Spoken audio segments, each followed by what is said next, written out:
Good evening, everyone, and welcome to the July 12th, 2021 Planning Board meeting. First one in person in quite some time.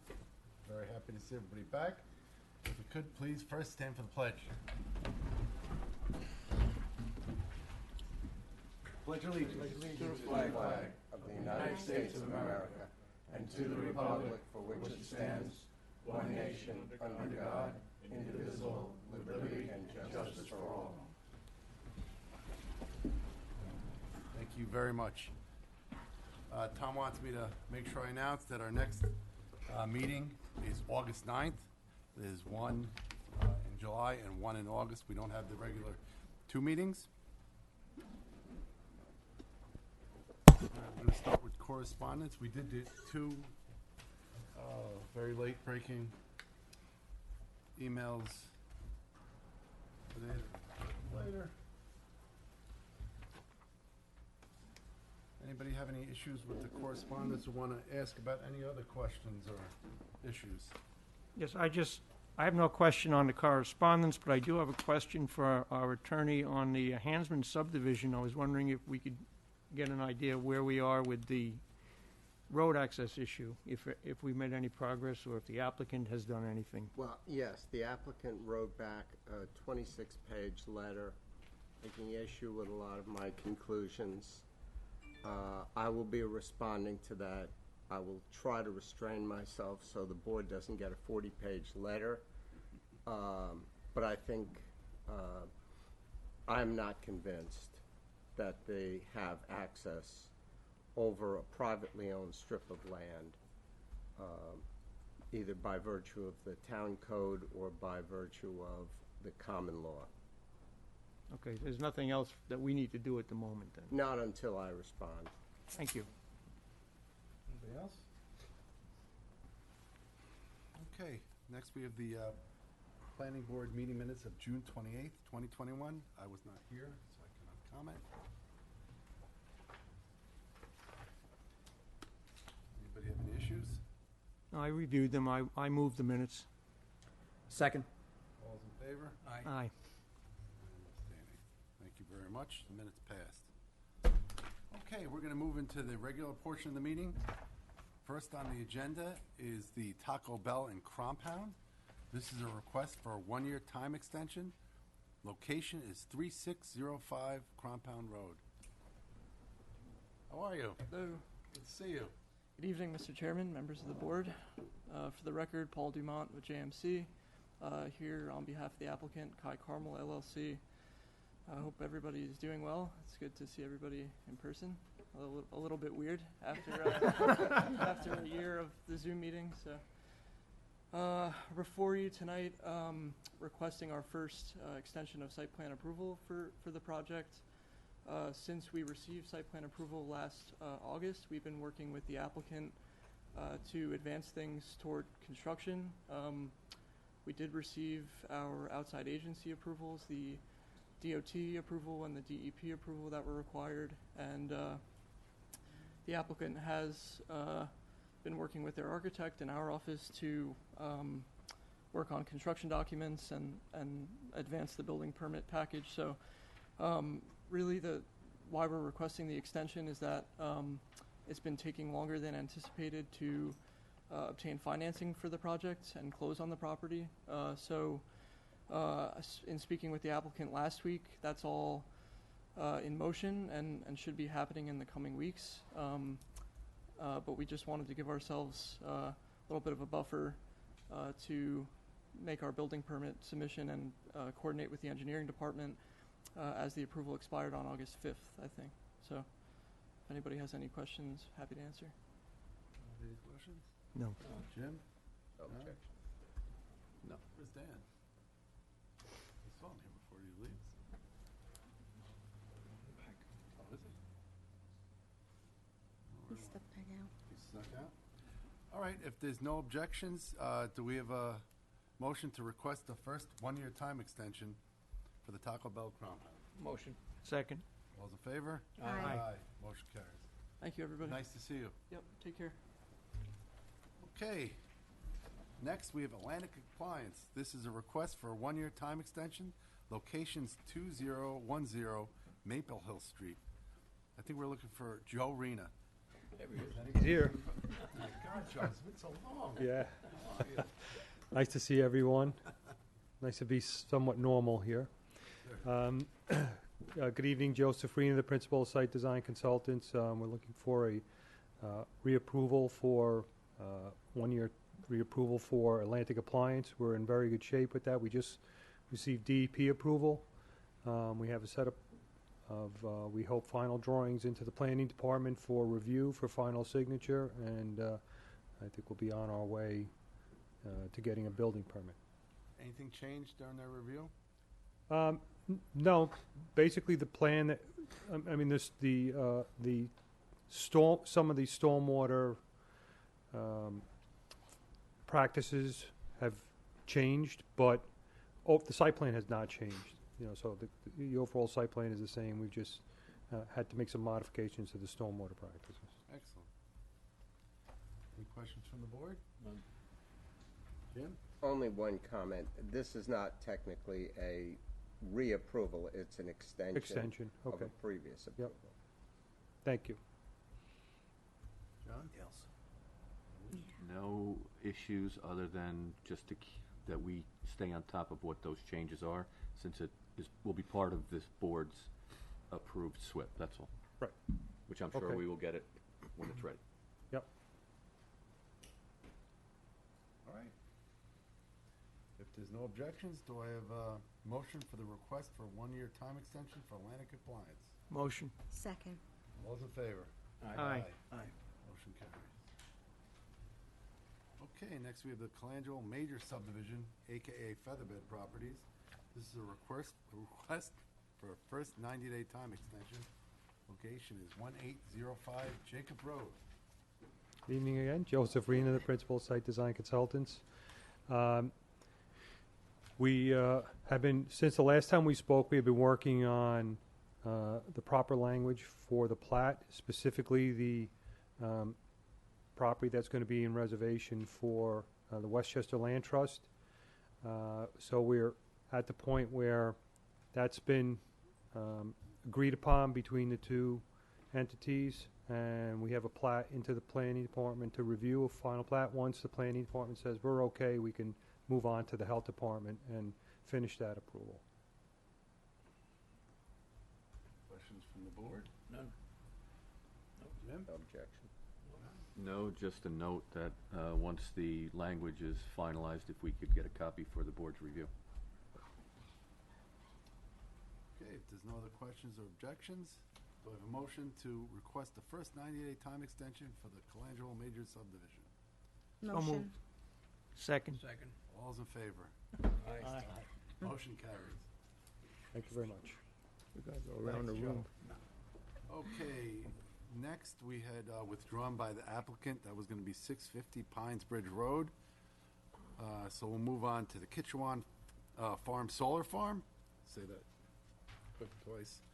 This is a public informational hearing. Location 716 Kitchewan Road. Do I have a motion to open the public informational hearing? Motion. Is there a second? Second. All those in favor? Aye. How are you? Hello, everyone. Nice to see you in person. Yes. Sue. I did have a presentation I thought I could share, but if not, I'm happy to just speak. I don't know if that's Is that- an option. Can I use my computer to share? Yes. I don't. Okay. Would I connect using that link? Exactly. Okay. Perfect. This is definitely going to be a learning curve now that we're back. Yeah. Sorry. It's too bad we don't have anybody that used to work for IBM in the audience that could help us. No.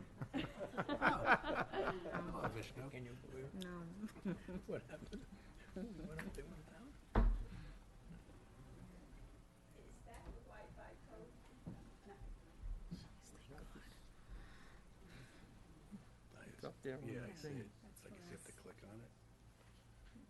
It's easier with Do you know which one it is? So different.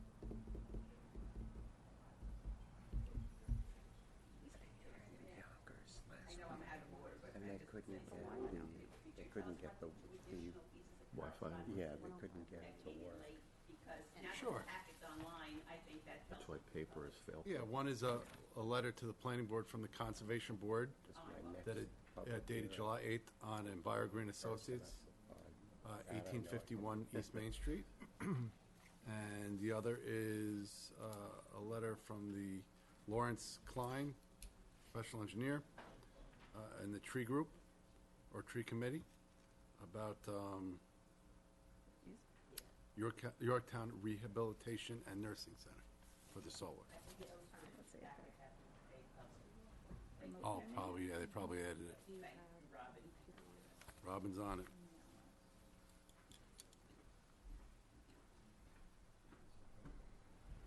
Yeah, it's really quick. Keeps blacking out. See? That's why I like this. I know. I mean, I read it, the whole thing already. Yeah, it's easy to review at home with that. I just want them here, you know, I'll be futzing around with that. Okay. So double click on it. Even during the meetings on the Zoom, something would go off. I'm like, oh my God, I lost it. know. Thought I was disconnected.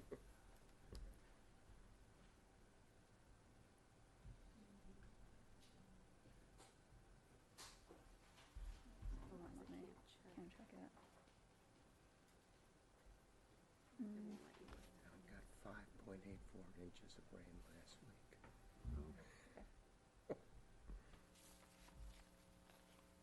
Whatever you think is better, I'm happy to just speak to the project. Okay, sure, if we want to do the plans, that would be perfect, thank you. No luck? No, Don't know what's supposed to be on there, but. sorry about that. But I guess Robin will pull the plans up, and I'm happy to just speak to the projects in the meantime.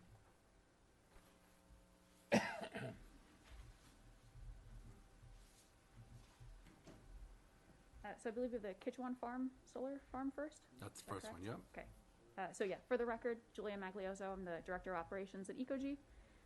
And I will speak a little bit about the Kitchewan Farm. I had hoped to share a presentation knowing that this was a public informational. I was hoping to give a bit more information, but we could always share the presentation after the fact. Maybe it can be posted along with our other application materials on the website so that if anyone in the public is interested, they could look at it there. So to tell you a little bit about Ecogy, just for the public's sake, we are a clean energy developer, financier, owner-operator. We were founded in 2010. We oversee the full development cycle of our projects from origination through construction and then operate all of our projects with no risk to our partners. We partner with local firms for construction and our years of experience mean that we typically know how to execute these projects well. To tell you a little bit about the Kitchewan Farm, I know we were fortunate enough to have the planning board out there with us. The farm has been around since the 1700s. It was originally over 200 acres. However, a large portion of that was later sold to the Brooklyn Botanic Gardens and then to Westchester County. It's now the Kitchewan Preserve. The remainder of the farm is 22 acres, approximately 8 of which will be used for the solar array. The majority of those 8 acres are already open field. We will be doing some amount of tree removal to increase that size a little bit. And the solar array that we will be installing is 2.5 megawatts DC. It's a 2 megawatt AC system. It's a little bit more about the property location. As I mentioned, to the north and east side is the Kitchewan Preserve. On the west side, there is another area of farm. And then across the street, across Kitchewan Road to the south is a residential area. We have a 120-foot setback from the road, 50 feet from other sides of the property. We're also avoiding the wetlands on site. And as part of this project, we will be helping the Kitchewan Farm to relocate their vegetable garden. We've proposed a new area to the south of the array where we are removing trees to avoid shading, but other things can be planted. So we're proposing that the Kitchewan Farm will move their vegetable garden down there. I believe that is about it. As I mentioned, we will be doing some amount of tree removal for the project. We will also be doing a good amount of landscaping, particularly to screen the array from the trails of the Kitchewan Preserve, as well as from the road if there is any visibility from Kitchewan Road. And I believe that is all I have to add for today. If Robin is able to get the site plan up, I'd be happy to talk a little more in detail about that, but that is all. Thank you. Thank you. Anybody from the board have any questions? Well, we were able to have a site walk some time ago, it feels already. And we got out to the site. This is, I think, this is, as one opinion, this is one of the sites where you go to it, it really looks like it'll fit. It helps the farm out. Obviously, some of these places are struggling to stay afloat, and we've heard that from a few of the applicants. But after a tour of the property, it really felt like it fit the property. Does anybody else on the board have any questions, comments? No. John? I have no questions presently. Anybody from the audience like to speak?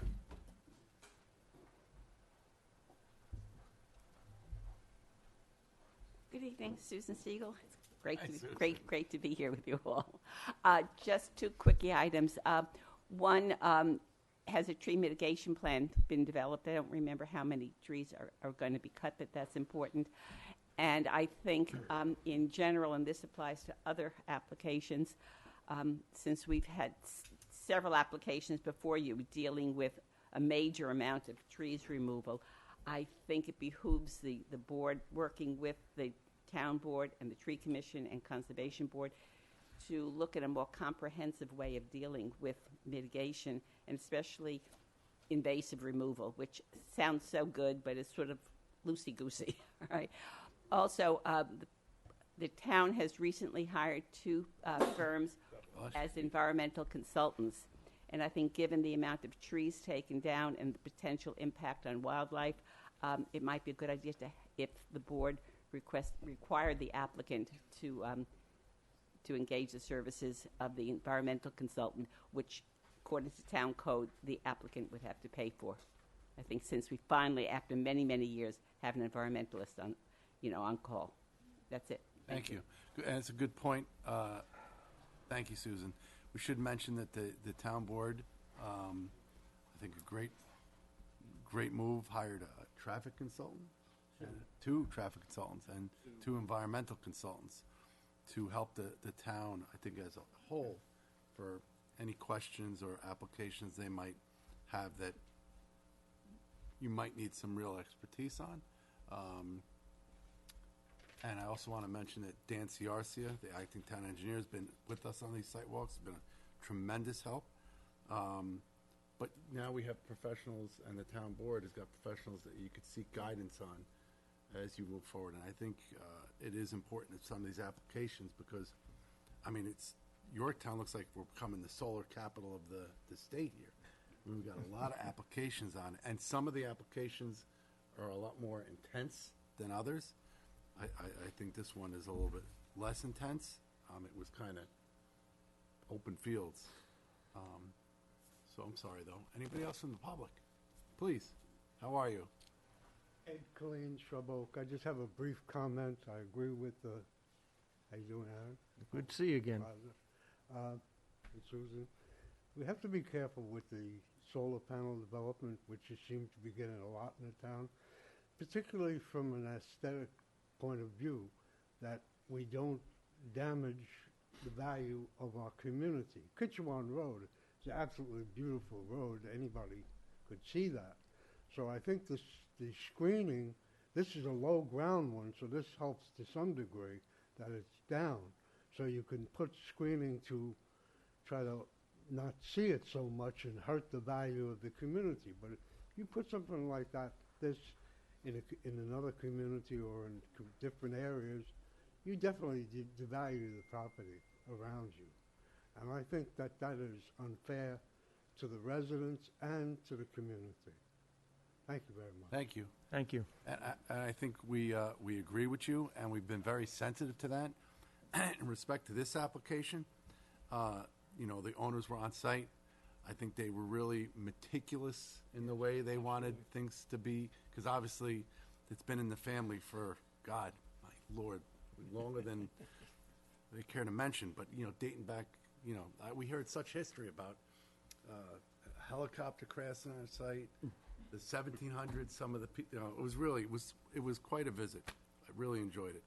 But I think this one's a little bit different, and I think they really were mindful of the landscaping on this and how they approached it. Oh, and then Robin's got it up. So the site plans, oh, I'm sorry, John Flynn. Come on up. How are you? Good, yourself? Good, thanks. It's good to see you. Evening, members of the board, other town officials. My name is John Flynn. I live at Woodsbrook Lane, right across the street from the environmentally sensitive and architecturally significant Underhill Estate. I have some questions about the Kitchewan solar project. One I wanted to know is this registered or regulated by the Office of Renewable Energy siting at the state level? Or does it fly under the radar because it's less than 25 kilowatt? Two, I want to know whether at some point you have to transfer electricity off of the site, and I wanted to know whether those utility lines are going to be above ground or if it's possible to put them underground. Again, speaking to the last gentleman's comments, you could screen those panels all you want, but if you've got big ugly power lines coming off there, you're going to sort of mess up Kitchewan Road.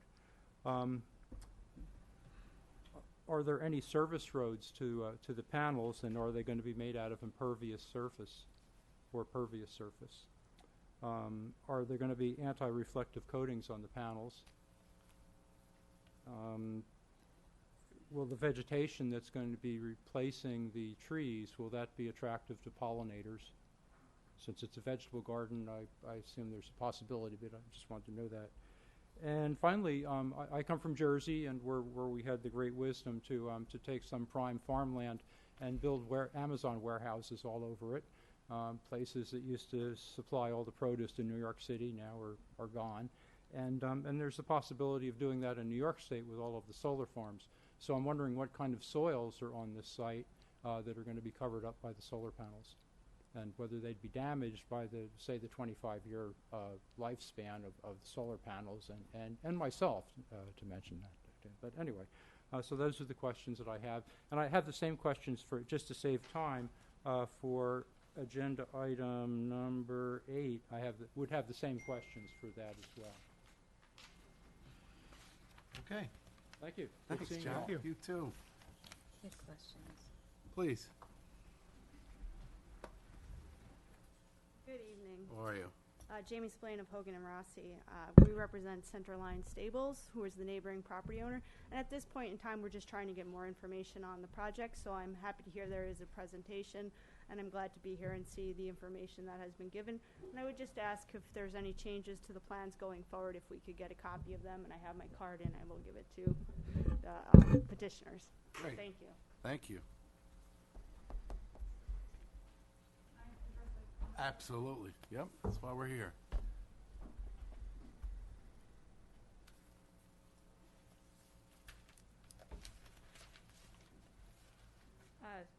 I'll try to do these from memory to address these. So I believe a question was asked about whether the power lines will be above or below ground. So we have actually pushed Con Edison to put as much of those power lines underground as they will allow us. Unfortunately, we do still require there to be 3 poles added to the site, only one of which will be on Kitchewan Road. The other 2 will be leading farther into the site. That is a Con Edison requirement because of the equipment that they need to install. We cannot get around that. But aside from those 3 poles, we are pushing that line underground as much as we can. The access road along those power lines and leading up to the array is a gravel access road, so it will be pervious surface. And regardless, we will be putting together a full stormwater report, so that would be accounted for there. I do believe most modules nowadays have anti-reflective coatings, but I cannot say for certain which ones we will be using for this site, so I would be happy to check and provide a response to that. Regarding the plantings, we did submit a landscaping plan that was in the presentation, which I unfortunately am unable to show, but I would be happy to share that after the meeting so that everyone has access to that. And we will be providing a number of tree plantings also on other areas of the site, so not only for screening, but also to, for example, protect other areas of the farm from the noise of Kitchewan Road. So we are adding other plantings. I apologize, I'm forgetting if there were other comments that I needed to address. When was the regulation? Does that fall under New York State, or is it under that? So I'm not familiar with that regulation in terms of what it is controlling precisely. So the farm itself has been approved by Con Edison as a community solar system. So it will have, I want to say, around 300 subscribers to the system. And that is a New York State program. So I believe from that perspective of jurisdiction, that's what is governing this. It's not a net metered system, for example, which would be under a different program. It is under the New York State Community Solar Program. Okay. I believe that may have been everything. I think so. Was it? Okay. Julia, that new pole on Kitchewan Road, does that then connect to existing? Yes. It's going in line with 2 existing poles, and it'll be right between those 2. Julia, there was a question about some of the new plantings being pollinator friendly. Do you know the answer to that question? Yes, we actually plan to plant pollinator-friendly seed mix between all of the rows of the solar arrays as well. So anything that's disturbed, we will then seed with pollinator-friendly seed mixes. And then with the proposed new vegetable garden, there'll be a nice synergy there with the growth there and then the pollinator-friendly plants in between the actual arrays. Great. Thank you, everyone. Thank you. Thank Anyone you. else? Anybody from the board? Okay, then, do I have a motion to close the public informational hearing for the Kitchewan Farm Solar Farm? Motion. Second. All those in favor? Aye. Okay, we'll move on to the Arcadia Farm Solar Farm. This is also a public informational hearing. The location is 1300 Baptist Church Road. Do I have a motion to open the public informational hearing? Motion. Second. All those in favor? Aye.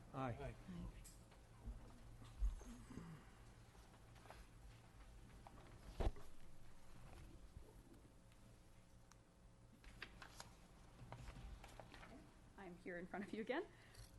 So for the records, Julia Maglioso from Ecogy.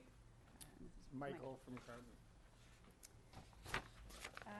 So to tell you a little bit about the Arcadia Farm system, I'm not sure if Robin may be able to pull up that site plan as well, but that system is 993 kilowatts DC. It's an 800 kilowatt AC system.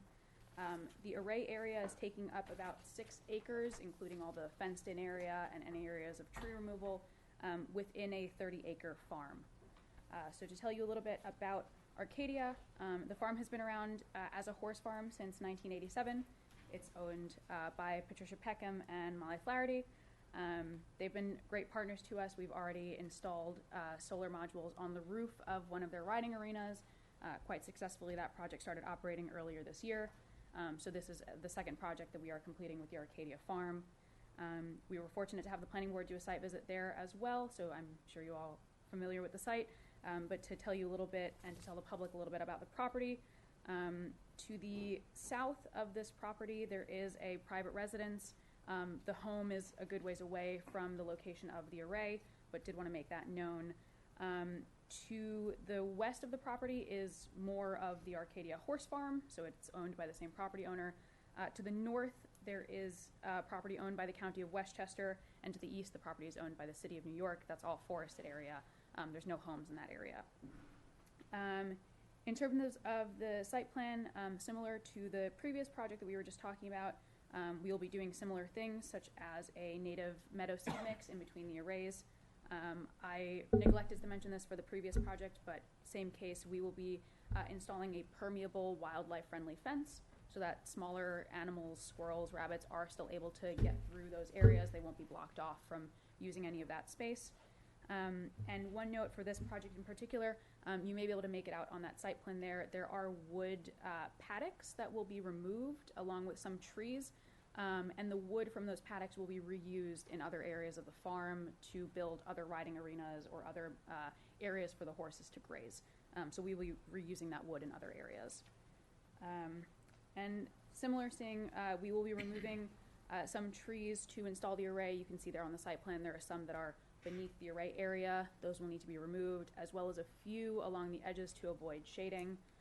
I can provide more numbers for those as needed. And similar thing, this is a community solar project. It will have 200 to 250 subscribers. And just so everyone is aware, the rooftop project that we installed earlier this year, it was filled with subscribers within a week. So there's clearly demand for these subscriptions, so we're excited to offer another 200, 250 with this project if it's approved. And I believe that is all on the Arcadia farm. Okay, guess that's why we have so many solar, solar applications in front of us. Anybody from the board have any questions? No. Again, this is another site visit we did. We met with the owner on site and, you know, really just seemed like a very appropriate setting for the solar. Again, far off the road, didn't really seem visible from anywhere or from anybody. Again, another interesting history at this farm, a little bit different than the last one.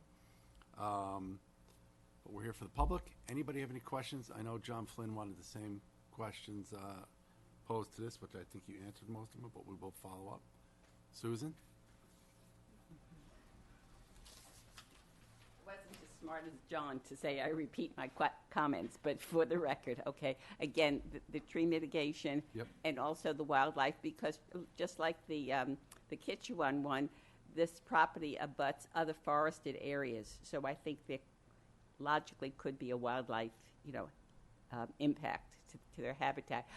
But also, I don't know if it's appropriate, but I'll say it anyhow. You mentioned, quote, Yorktown is becoming like the solar capital of Westchester, which, I agree with you. We've been inundated, and you have a new one on the work session application, and you have another one that was at the last work session.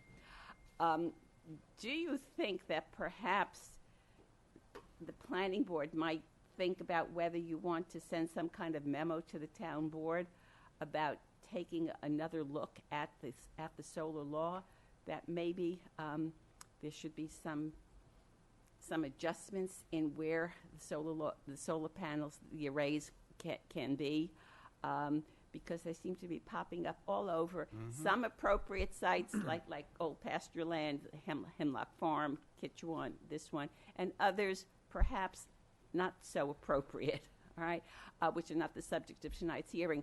But it all stems back to the very open-ended way the law was written.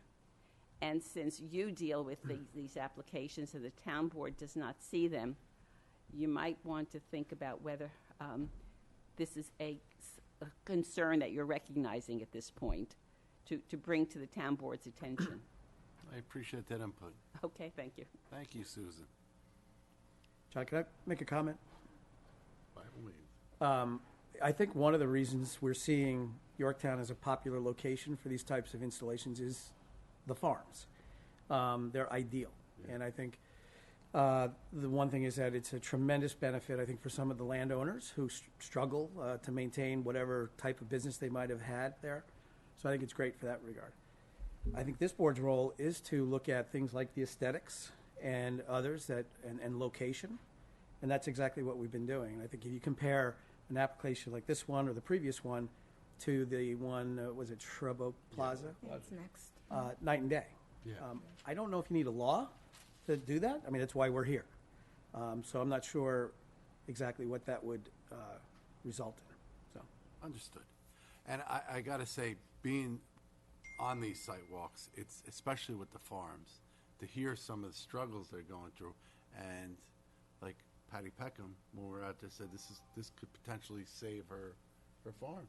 Yeah. I mean, you were talking about earlier about when your granddaughter, we used to ride it. It's not that popular anymore. It's still a good thing, but people aren't banging down the doors to get into some of these places. It really does offset, and it just kind of fits right in there. I mean, obviously there's environmental work and tree work that's got to get looked at, but some of them are easier than others, and I would agree that's our charge.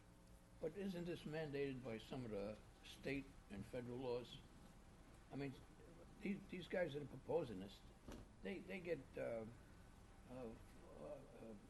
tax abatements, and they get grants. So that's why it's the state and local laws oversee ours, right? Don't Well, you I think? think you're talking about like NYSERDA, Con Ed. Yeah, right. Right, some of the incentives that are out there to push some of these things. So there certainly are incentives. I have a swamp. I would really like to put these in there, but I don't think I'll get away with it. But, it's just sometimes they fit, sometimes they don't. And I think, again, to Rob's point, that's why we're here, and that's what we'll look at. Again, you know, we don't write the laws, the town board, and there's 2 members here do. We just put into place what they give us.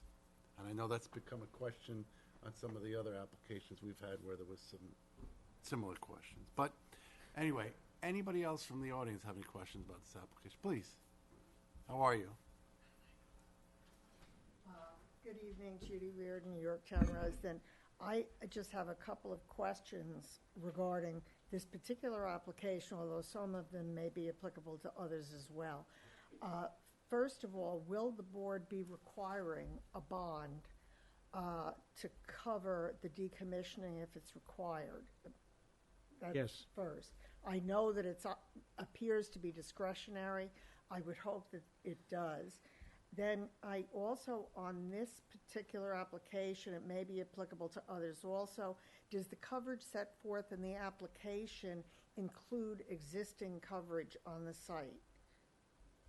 When you say like the solar, it's In on. other words, if the application says the coverage will be 25% of the site, does that include other buildings that exist on the site or I other see. uses on the site? And also on this particular application, I noticed that the total size of the project was 11.67 acres, and I get approximately 2.9 acres would be a solar farm, but it looks as though an additional 2+ acres will be disturbed. And I wondered if we could get more information as to what that disturbance would consist of. Sure. The second part we'll ask the applicant on, but the first part, I think we've been consistent about talking about decommissioning these systems so they don't get just abandoned in place. You know, that's been a concern of ours, especially on some of the earlier ones we we've had walked that, through. yes. And I think we've been consistent with that. And do you guys want to talk to the other half? Yeah, I can answer that one, sure. I was extremely conservative when I said 3 acres. We're probably disturbing like maybe an acre, but I just basically took the area around that whole fence. So a lot of that property is not actually getting disturbed, but I wanted to be conservative. I didn't want to like try and be like, oh, it's an acre, and then like you're like, yeah, but your fence is 3. So I kind of gave us a little wiggle in there. And then as far as disturbing the wildlife, we were looking at, all these wetland studies and everything else. The disturbance on the property out of the 12 acres, wildlife-wise, is probably a lot less than that too. It's probably like. And the question about the coverage, did that include the existing buildings, or is that just the? Yeah, so the way the tax map is broken out, you kind of see it here. There is no buildings on this section, so it's just the fence. You see that building on the left? That's actually a different plot of land. So if you counted that section, I don't know what the acreage is of that site, but it's probably like 3 or 4 acres on the left. And then the right, it's really hard to see. It's a little bit easier. It's not on this map. The entire property owned by Arcadia is 30 acres, but that consists of, I want to say, 4 parcels. So the one in question here is an 11-acre parcel, but then they own another 20 acres elsewhere. So to the question that was asked, it's just on that parcel. It is, yeah. There's no buildings existing, so it is just a solar on that one parcel. I'm sorry, I can't hear the answer. There are no existing buildings on the parcel where we will be adding the solar array. So when we say And that's the same parcel at 12.67 acres? yes, yeah. And then the remainder of the farm where the buildings are located is a separate parcel, so it's not counted in that coverage number. Okay. Anybody else from the audience? And I'm sure John said the same question, so we'll include those in that. Anybody else from the board? No. John, Jim? I have nothing.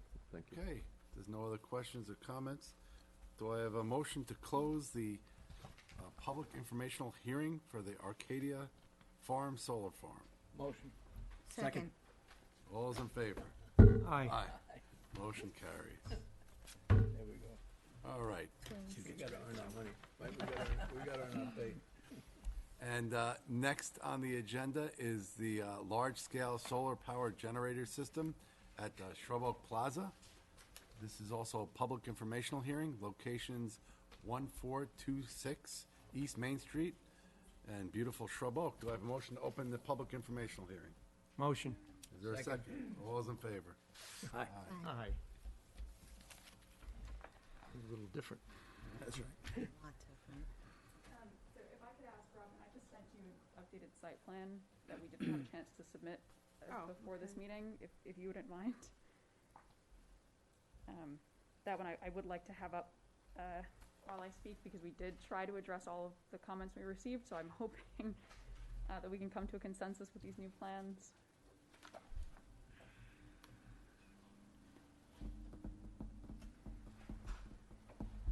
But I'm happy to start speaking to it in the meantime. So, yes, for the Shrub Oak Plaza project, so we are looking at 2 alternative site plans. Both involve a roof-mounted system as well as canopies over the parking lot. The larger of the 2 systems is 271 kilowatts DC. The smaller arrangement with fewer canopies is 245 kilowatts DC. Both of those have the same AC system size, 233 kilowatts. Now, just a note so that the board and the public are aware, that 245 kilowatt DC system size is really the smallest that we would be able to finance successfully and get the project installed. So I did want to make that note there that we are trying our best to address your comments, but did want to make that note about the financeability of the project. Perfect. So this first one that Robin is showing is that 271 kilowatt DC system. So as you can see, we did move one of the canopies to the back to cover the wetland area. It's now adjacent to the larger canopy. And with the larger system size, we left the 2 canopies towards the front of the lot. And Robin, if you wouldn't mind going to the next page. Yes, this is the smaller system. So this is the 245 kilowatts DC. So as you can see, we removed that canopy that faces East Main Street. We've left one that gives its back to New Road, essentially. And then there are 2 canopies at the back of the property. The rooftop system, it looks the same in both cases. So with that, the disturbance here is fairly minimal. As I mentioned, we're installing one of the systems on the roof. And then in terms of disturbing the parking lot area, we would be disturbing just about 650 square feet of paved surface, 200 to 300 square feet of those grassy areas. So not much digging needs to happen. You can sort of make out on that site plan, each of those canopies is supported by 4 or 3 posts, so they're not particularly disturbing the ground underneath them. In terms of the space here, the canopy arrays are about 7,000 square feet in surface area. The roof space is about 8,000 square feet when you consider the panels that are covering that area of the roof. Aside from that, yes, so we moved that canopy to the back per the request of the planning board.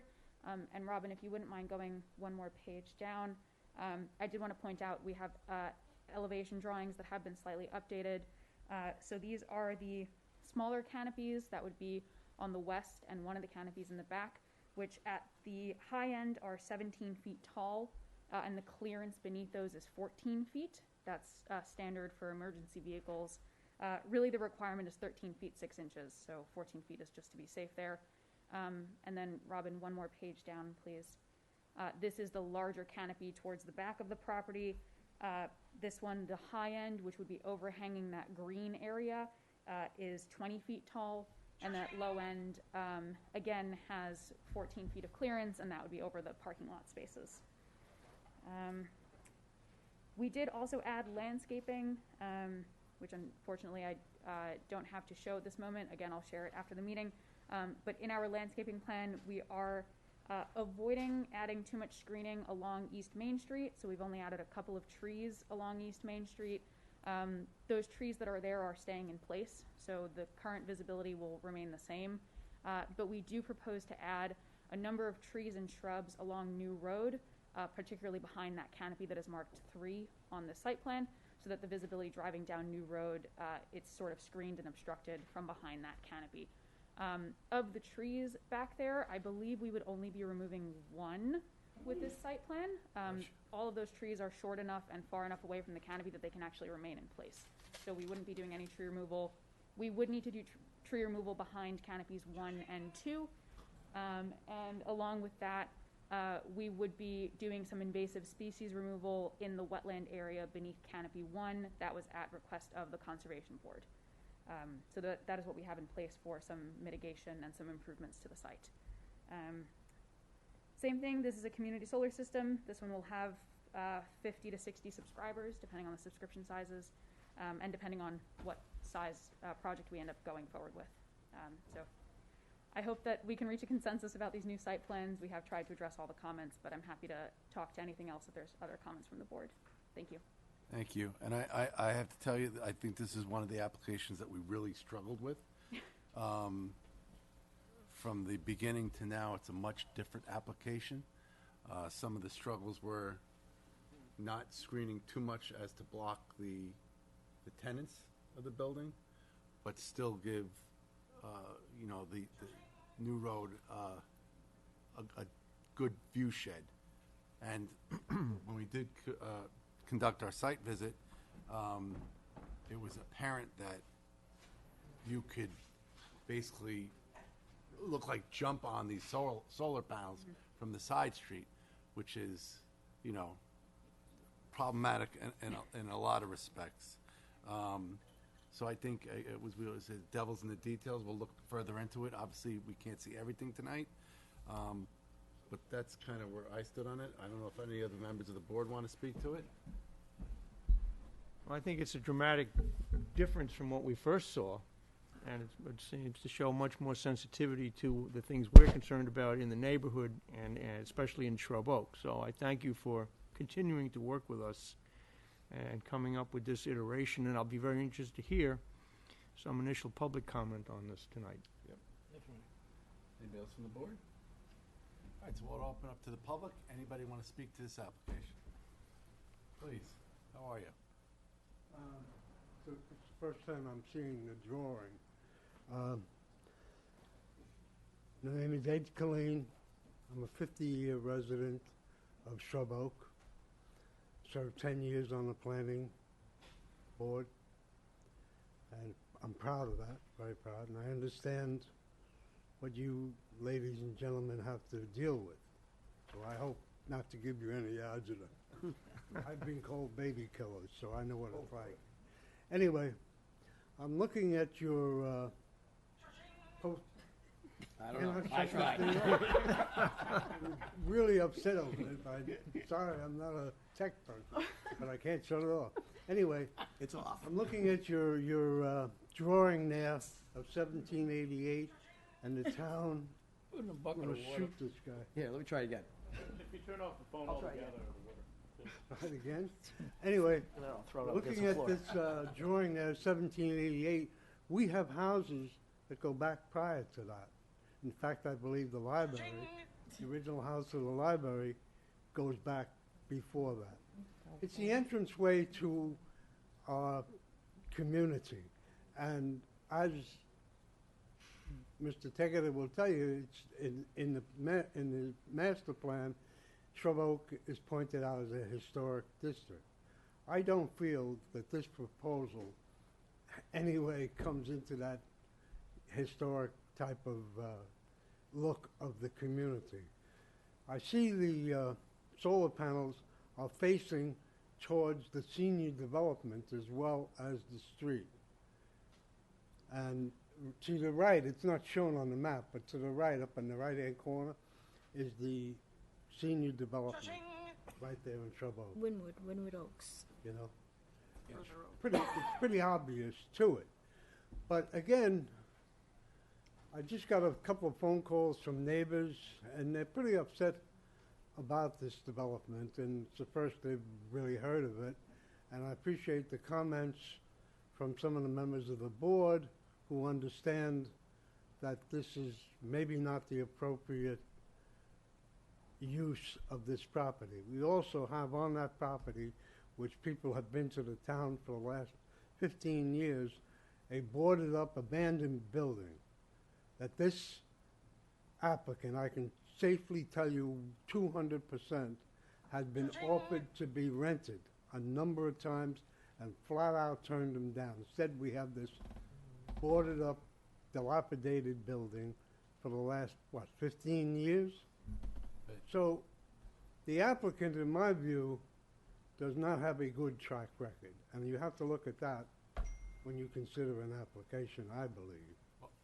And I think Different. different owners. Yeah, it's different properties too. Yeah. I think he's mistaken.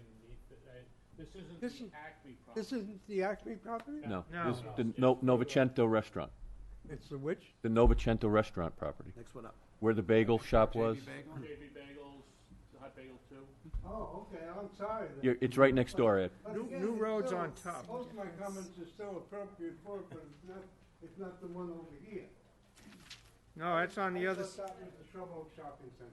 that's Again, on, This is just to the west of the It's Shrub Oak the Shopping Center. It's the Jefferson Valley Bagel. Yes, correct. Yes.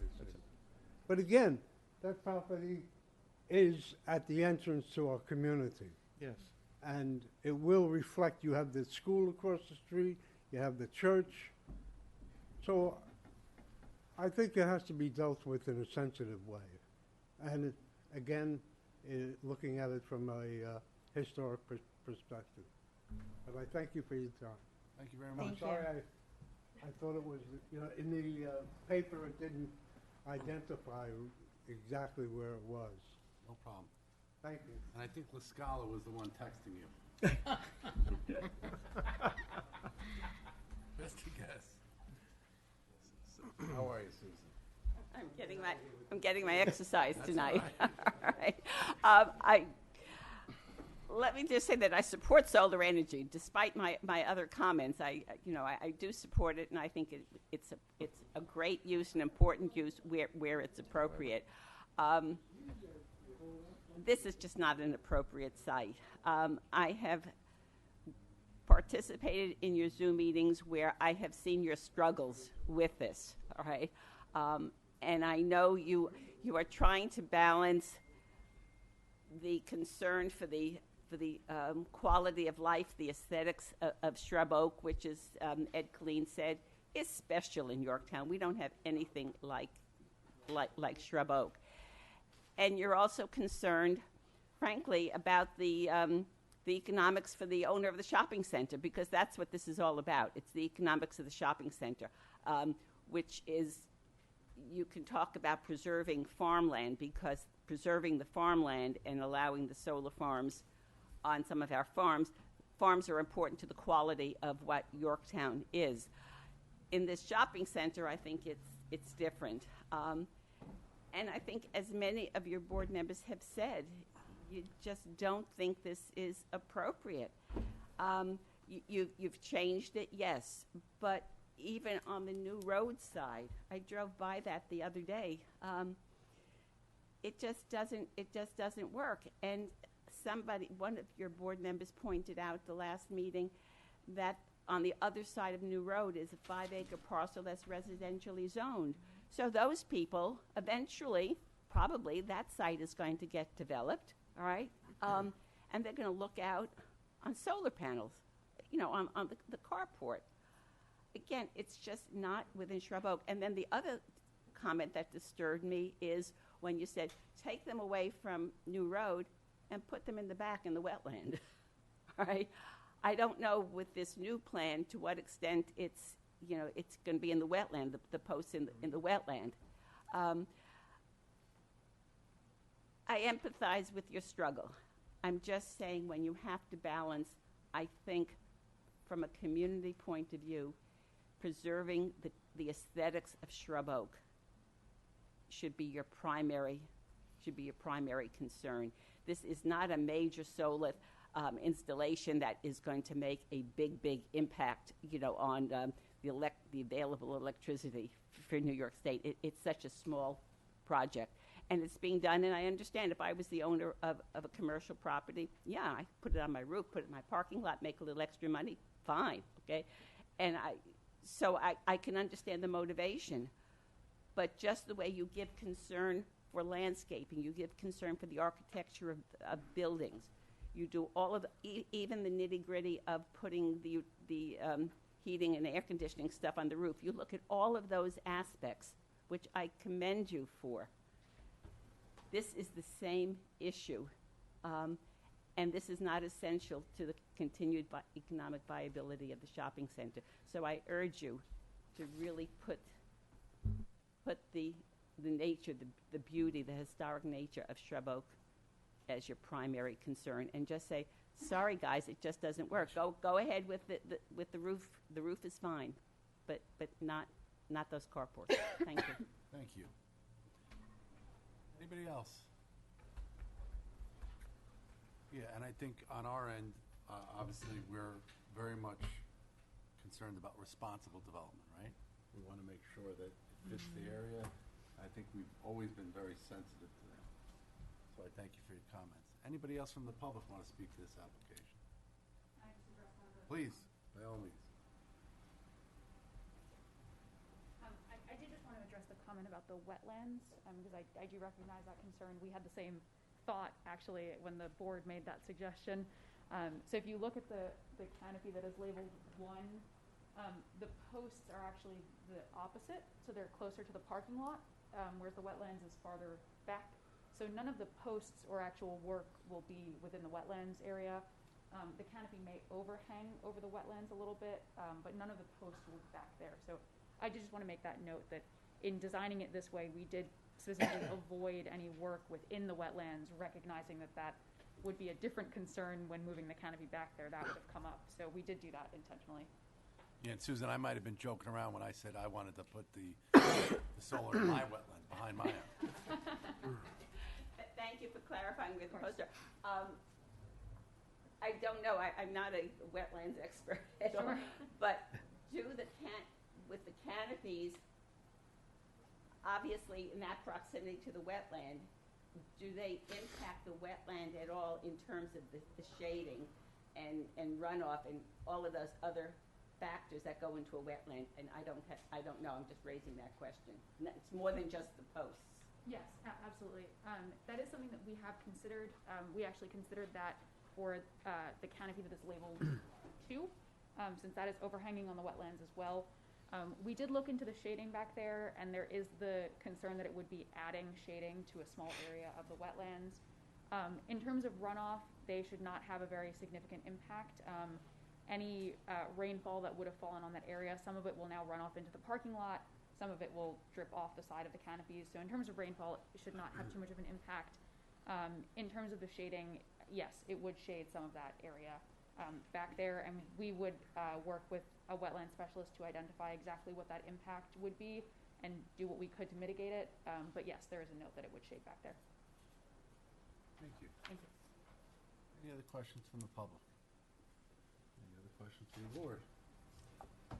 Rich, I would just say that I agree. We want to maintain the character of the area. This is a shopping center, right? I mean, some could refer to it as a strip mall. It's well done. It's well maintained.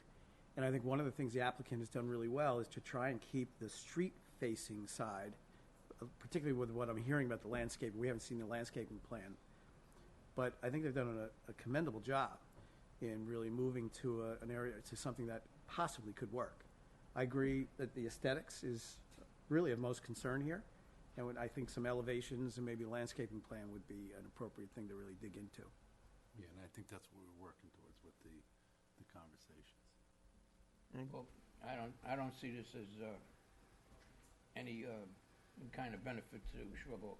I see it as visual pollution. I don't think it's the right thing in that area.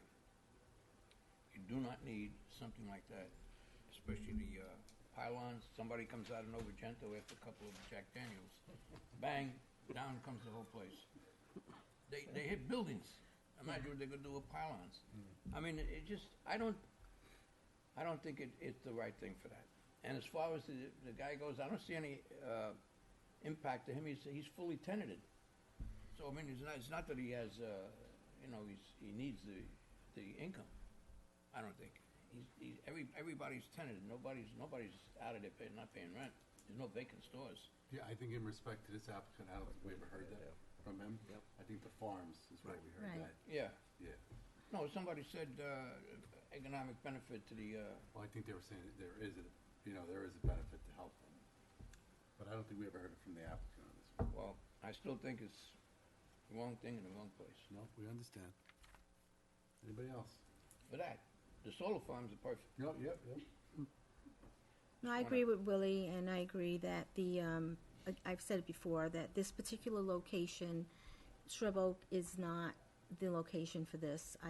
We allow it in the farms where it's not visible to the public unless you go into the farm and see it. But I still am 100% against this, even though, Julie, you did a beautiful job recreating a plan, and we appreciate that. But in my opinion, this should not go into Shrub Oak. It only opens the door again for other strip malls or shopping centers, if you would, along that Main Street to follow suit.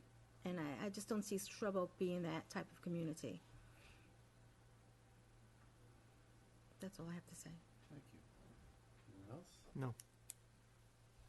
Jess? Nothing at this time. Good. Okay, do I have a motion to then close the large-scale solar power generation system at Shrub Oak Plaza public informational hearing? Do I have a motion? Motion. Is there a Second. Second. All those in favor? Aye. Aye. Hearing is closed. I now have a motion to move into the work session portion of the meeting. So moved. Second. All those in favor? Aye. Okay, we're now in the work session.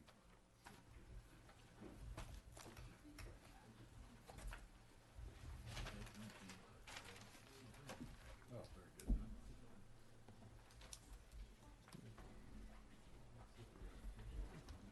Are we still being televised? I think so. Yeah, I think so. Last time we had a Shrub Oak issue, we got hundreds of people came out. That was probably Dolly Hetty. She's thinking about coming back at it. You should come out of retirement. When they were going to change the whole character of Shrub Oak, allowing taxpayers 2- and 3-story buildings. You remember that? Oh, no, yes. Yeah. So just, Revolt. Okay, next we're gonna have, this is a fence discussion, 3666 Old Yorktown Road. I don't see her here, so if you want to talk about that later. Okay, we'll put that off to later. After that, we have the Yorktown Rehabilitation and Nursing Center Solar Discussion, Site Plan, and Special Use Permit. Locations 2300 Catherine Street. Oh, that's, You're becoming the Joe Rena of solar. I will gladly take that credit.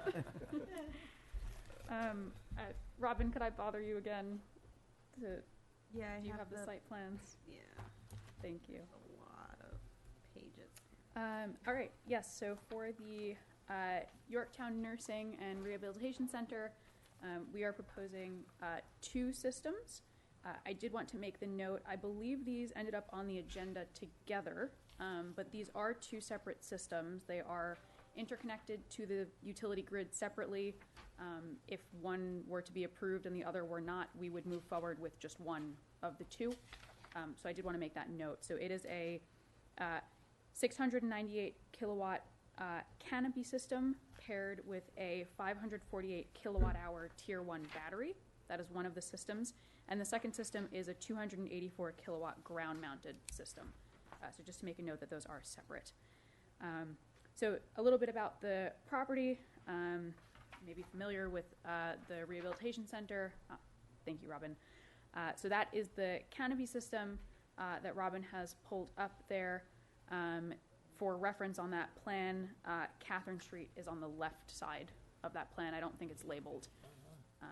So just so you're aware. Came back. Yes, so Catherine Street is on the left-hand side. There are residential properties across the street on Catherine Street. So one note that I did want to make for this site plan is that area of entry along the driveway there that is lacking in trees. That is our primary focus for adding screening. We do recognize these are other parking lot canopies with similar aesthetic concerns, although this site is a little bit more hidden from the roads. The trees along Catherine Street will remain in place. We will not be removing any of those. We will be removing some of the trees that are on the parking islands in the middle of the parking lot area. So we do have some tree removal for those, but not along Catherine Street, and we will be adding screening along the driveway. And then, Robin, if you wouldn't mind pulling up the ground-mounted system, if you have that one as well. For the canopies, the tallest canopy, just to make a note, is 22 feet tall. These are structured a little bit differently, so that's actually 22 feet in height on the high end, and similar to standard canopies, they have a 14-foot clearance on the low end for any emergency vehicles. Perfect. Thank you, Robin. And I believe that is all on the canopy system. And just a note, yes, this is paired with a Tier 1 battery. If we've understood correctly, that is permitted by right, so that is not under planning board jurisdiction, but I did want to make it clear that that is paired with the system.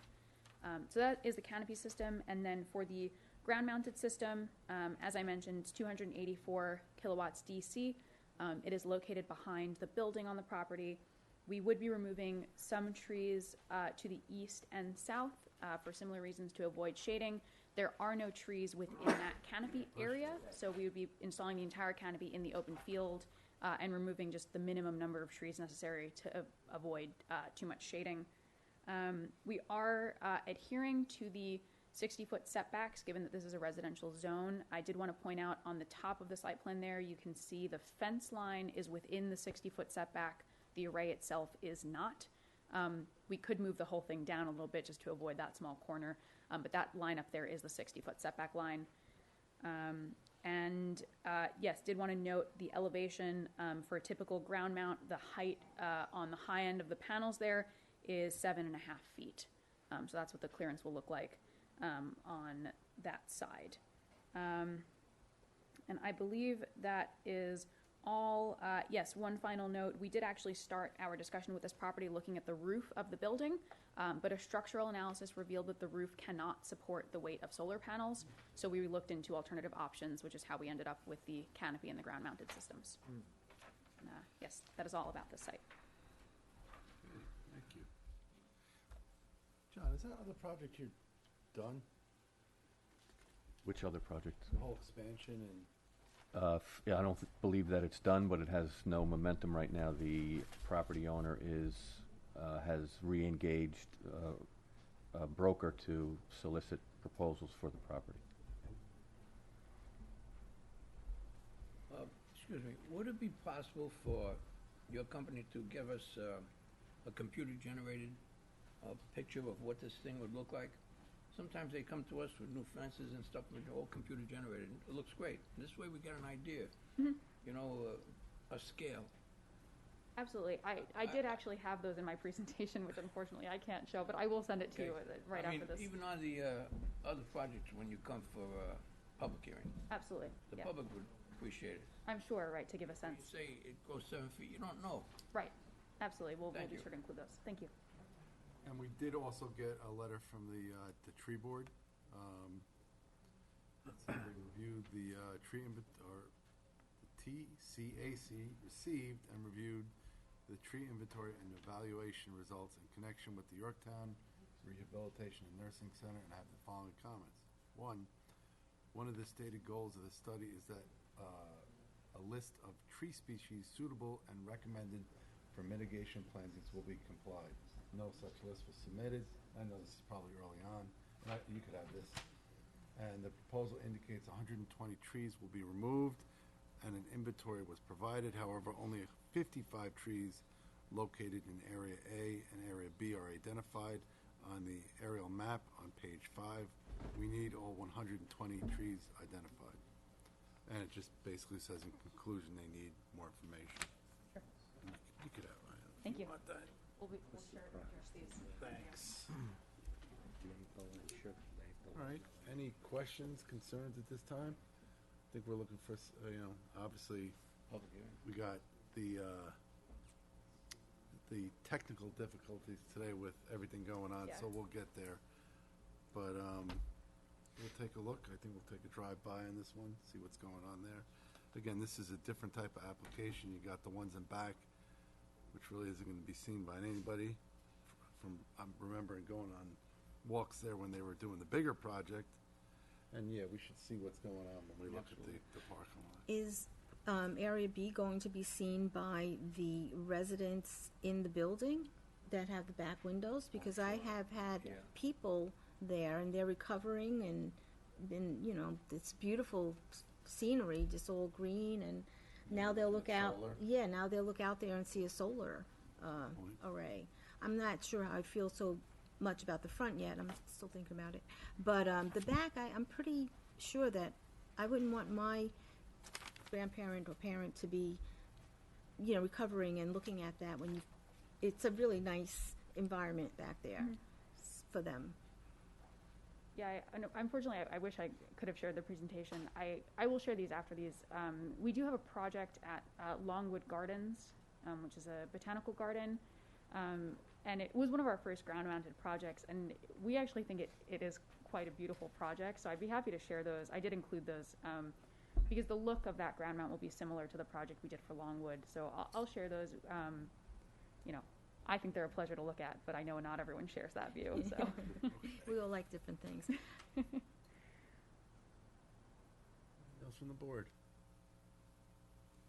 Anything on the? Just note that this is in a residential zone with residential properties all around it, so I think that the concern that you had for the last one we saw is similar here, if not more important, because the requirement in the residential is to be fully screened, as opposed to screened to a degree that you believe is appropriate.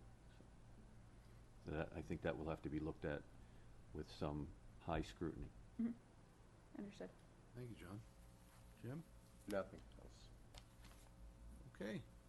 Thank you very much. Thank you. Thank you. Appreciate it.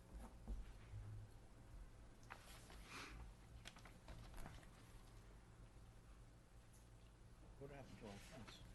Anybody here on the fence yet? Nope. Anybody on the fence?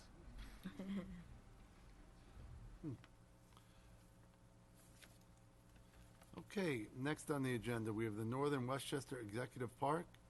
This is a discussion of amended site plan.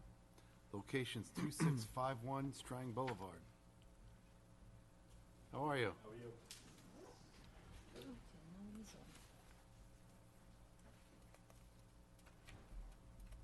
Dave Sessions, how are you? What's going on? How you doing, stranger? Good. How you been, right? Very good. You? All's Good well. to see people in person for a change. Is there a code that I could put in? so I As could- soon as I can get myself off of it, it froze in the view. Here for you. There. Where'd the easel go? Up here? Rich? On the ground. Yeah, it's a work session. You can throw it there. We're going old school. If you want to go back and put them on the screen. Okay, let's make some room here.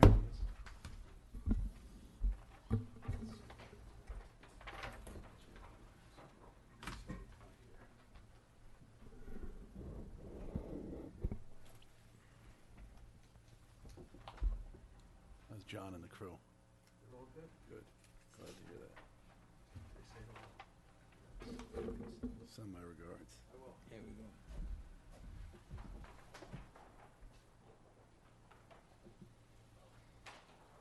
That's the number there, Robin, the 1781? Yeah. Thank you. There you go. Okay. Cool. All right. Good evening, everybody. Joe Tremelli, Principal with Cowlidge Sessions Consulting.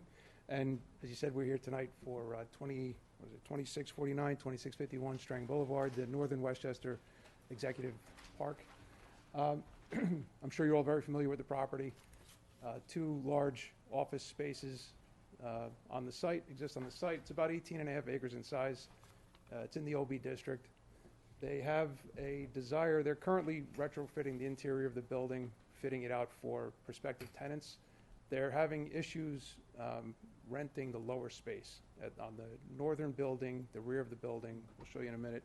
And the purpose of this application, it's an amended site plan approval, or request for amended site plan approval, to expand a parking lot to serve basically the lower office portion of the building. As you know, the majority of the site, so as you can see, the building we're interested in providing additional parking for is on the north end of the site, which is the left side of the page you're looking at. The majority of the parking, there's about 695 spaces that exist today on the site, and the majority of those spaces are on the south side of the building. There's very limited parking on the north side, and as I said, the lower tenant, looking at that plan, it's the, try and see if we can do this. So it's the bottom, excuse me, the lower left corner of the building. You can see that kind of left side of the U, upside down U there. That portion has a lower level, and to the north of that is just an empty, vacant, graded slope. We're hoping we can provide parking in that area. It's only 25 spaces in total and one loading space. But we think it would be enough to try. We're trying to basically entice some occupancy there. They've been having a hard time renting the property, or leasing that space, rather. Let me just go to the plan you have before you. So we would provide 25 parking spaces at that lower level with an access drive that would connect to the existing upper lot. That's a smaller lot on top. That also has, I think it's around 30 spaces. There is some ADA spaces in the area of the existing or the proposed driveway connection that we would relocate to provide that connection. There would be no net loss of parking in that upper parking lot with the modifications we're proposing, but it would allow access to a lower level for the 25 parking spaces and one loading space. And that loading space would be primarily for vans, nothing larger than a typical FedEx or UPS truck. They simply wouldn't be able to fit something larger down there, and there's really no desire to have tractor trailers, for instance, access that space. As far as setbacks go, we are compliant. There's two setbacks that we need to respect in this instance. One is 100-foot setback from the property line from commercial parking. We don't have any. We do have a 50-foot setback we need to respect for parking in general, and we do meet that. The driveway itself is within that 50-foot buffer, and you can see that line. Actually, the 50-foot setback is basically the existing curb line for the upper lot. So we will respect that with the proposed parking lot, but the driveway itself will need to be within that area. We would propose to screen that driveway with some evergreen screening. I have an aerial just to give you a sense of where this is relative to the neighboring properties to the north. It would really be the only ones affected by this plan. As I said, well, to the north, or I'm sorry, the top of the page is Strang Boulevard. And as you know, this also fronts Route 202 with the Taconic to the west. There are 3 residences to the north, and the closest residence to the drive is roughly 163 feet. That's the existing home to the east. And they're probably, I want to say 250 feet to the actual parking lot. And then keep in mind that parking lot will be probably 12 feet below the existing grade of the upper lot. So there wouldn't be any visual impact to that home, certainly. The other 2 homes further north, they're anywhere from 212 to 283 feet, and that's to the most rear portion of either the detached garage or a deck. So, and as you can see from the aerial, it's a heavily wooded buffer between the 2 properties. We've got some photos in here as well, just to give you a sense of what we look at when we look through those woods. Obviously, you can see from the picture, majority of that wooded buffer is deciduous. So in the winter, there's obviously no leaf cover. That's why we're proposing an evergreen screening along that driveway to supplement that in the winter months. We did recently do stormwater testing. It was witnessed by your engineer. Very good soils, so we're proposing an infiltration system to mitigate the stormwater runoff that would be generated by this.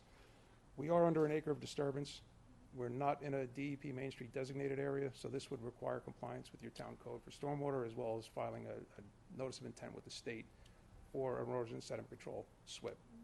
Wouldn't rise to the level of a full-blown stormwater management SWIP with post-construction, although we'll be providing it to satisfy town code. We are removing a total of 3 trees, anywhere from, I believe, 12 to 18 inches in diameter. There is some grading, obviously, to be done with this. The retaining wall along the driveway would be probably as high as 6 feet in some areas. That would be along the property line side of the driveway. And then when you get into the parking lot itself, the corner nearest the building would be cut into the hillside, and that fill or that cut material will be used as fill on the opposite side, you know, because that grade, that topography slopes away from the building. So nearly a net, you know, cut fill balance, minimal tree removal, limited disturbance in an already cleared lawn area of the site. And then Angelo could talk to you the building and the improvements, maybe the facade a little bit, if you have any questions with that. So, I'm Angelo Martino. Nice to meet everybody. So, the existing space, the double type space used to be part of Closer to the Oh, you gotta mic. get closer to the mic. I thought I spoke loud enough, but I guess not. The lower level used to be part of Mercy College, as everybody knew, for like 30 years or something like that. And as Joe was saying, that it's been hard to try to rent. So what we're proposing on doing is almost doing a small little lobby on that little level next to the loading dock to kind of just make it more appealing. And we're gonna clad the building with like a Lucabond panel to match the existing. It's already like a gray aluminum color, so we're gonna try to match that color. And we're gonna kind of jazz it up with a little red canopy, just to kind of go with the whole, you know, contrast with the greenery. So that's pretty much what we're trying to do with this area. Just to kind of give it a little bit more jazz. And obviously paint the concrete around because it looks like has been washed since it's been built. So. Questions from the board? You can see that right here. Looks like well thought out. I think it's pretty straightforward and Yeah. Yeah, worthwhile addition. You know, just a point that, as I mentioned earlier, you know, there's a lot of parking there already. It's all compliant. This is really not a matter of compliance. It's just a matter of trying to Convenience. draw in some tenants. So, you know, we think that by creating a lower level parking, although it won't serve the entirety by code of that lower level, it's something that's there it's not there now, and it would just provide some ease of use for that lower space. Currently, the parking lot's about 600 feet away from that lower entrance. It's an awkward, I have family members that go to ENT Yeah. upstairs, and it's an awkward lot, it Yeah, really is. if you don't know where you're going, you're gonna You get can lost. get lost. Yeah. Especially if you're going the wrong way from the front. Yeah. Not that I've ever done that. John, any concerns? Well, I'd like to see some elevations of the retaining walls. Sure. And I think what's the height of the wall at the nearmost corner to the building or the addition? That wall, I think you're showing us top of wall 511 at the middle, yeah, but I don't see top of wall at the corner, which is probably the highest point. Is that correct? yes. So we're about 505 and a half in the parking lot. Yeah. The top of the wall at that corner is roughly, and these are 1 foot contours, so it looks worse than it is, Yeah, but yeah, it's I know. about 512. 5. So, you know, it's a 6.5, 7 foot wall. So in that you corner. can establish that for the next submission, right? Sure. And I think some elevations of the walls, in particular that, I'm going to call it the north wall, the one we just talked about, just north on the plan. Mm-hmm. And then I think some more detail on the stormwater, and I'll defer to the town engineer to make sure that works properly. Right, okay. Of course. Is there a preference on the wall that the board would have? You know, obviously, this isn't visible from the road. I would suspect, we haven't designed it, we're Yeah. not going to be designing it, but we have someone on board to do that. I imagine it's gonna be a reinforced concrete wall. Whether we could do that with a stucco finish, or, I don't know that it needs to be a veneer, My interest on this is really the heights and the size of the wall, not Okay. necessarily, because given that it's in the back and not visible from any public areas. Right. I'm far less concerned with it. But Okay, great. Sounds good. I see Dave he really worked hard on the landscape. Well, that's the engineer's version of a landscape. see. I've already been spanked for that. Green dots and, you Line know, of I know trees. evergreen. Listen, I think we've heard that the building is struggling, you know, to get, obviously the college leaving and, Anything to help the. yeah, you gotta, and it is, it's very haphazard, the existing lot.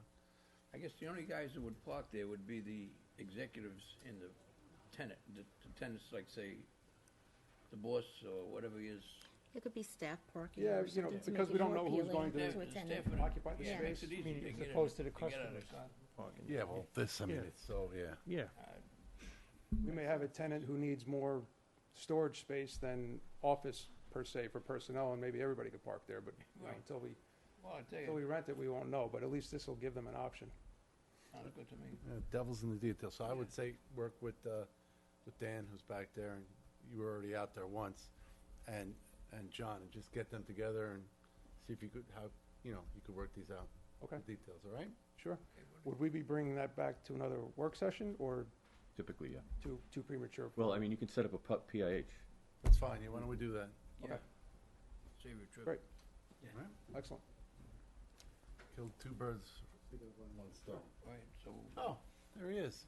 Yeah, just two comments that we saw out there when we were out there.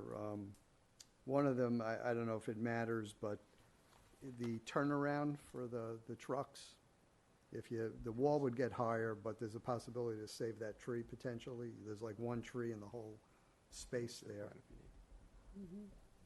The other thing is whether we want to, I guess tenants have been changing, but since we're redoing the parking lot, do we want to revisit the parking calcs just to, not that there's an issue now, but to sort of memorialize the means by which the parking demand was calculated?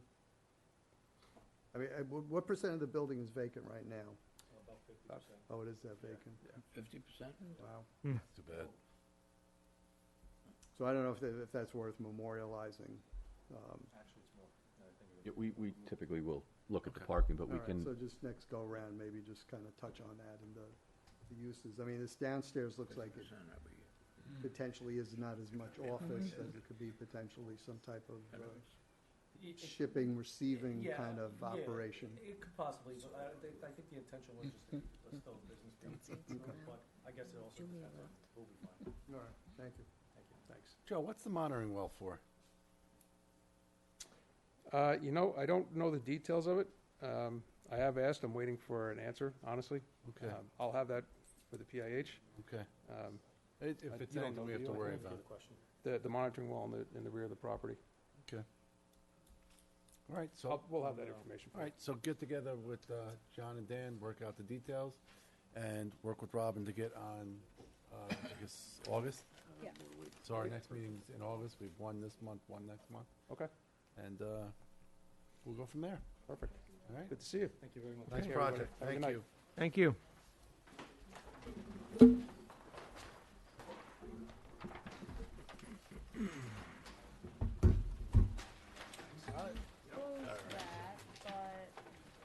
You need to exit, yeah.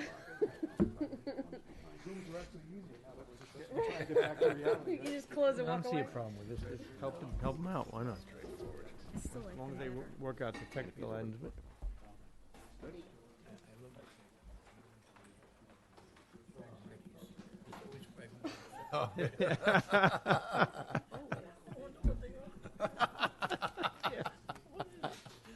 Bring one in. Do I have it in my property? I looked for it. I got him. This a pill effect, not easy. Oh, yeah. It's right. I love it. All right, still no one on the fence, huh? You're on the fence. What's that?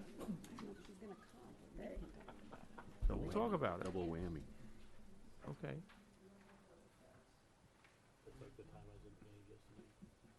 Okay, next on the agenda is EnviroGreen Associates. This is a discussion of amended site plan. Location is on East Main Street between 1833 and 1875. Mohegan Lake. How are you? Thank you. Nice to be back. Yes. Paper cuts and all. Just Lascala wants to know if this will kill Phragmites. I know.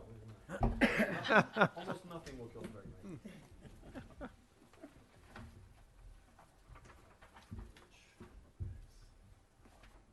Thank you.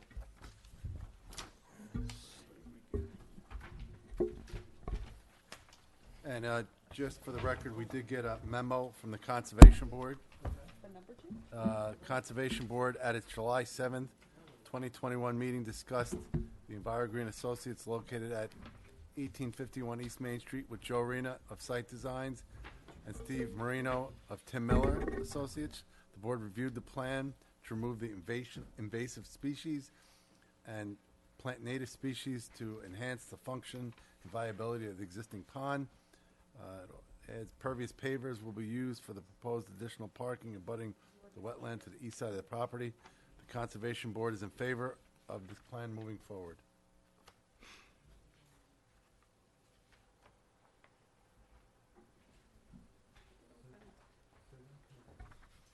Joe, do you want to borrow these? I got two different strengths here. Some history.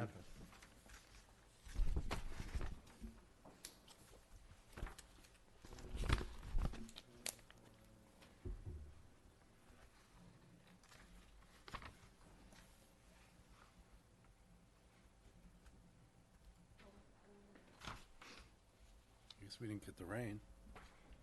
Raining? What are you people going to learn? You know we're going to walk out now, and it's going to be a deluge. No, it's supposed to be right to God. Did you see New York State got all this equipment ready? But and- you know what? We're not out of it yet. Flood warnings till tomorrow evening. Mm-hmm. You're killing me. This building has excellent drainage, doesn't it? This building must have fine drainage. It's gonna be, we're gonna walk out to a deluge. For the meeting on Tuesday, I walked across the street with an umbrella. The wind and the rain was coming sideways. I looked like I jumped in a shower with my clothes. I was literally, my shoes and socks when I can came out imagine. after the meeting were soaking wet. I was on the golf course. It came down crazy. Yeah.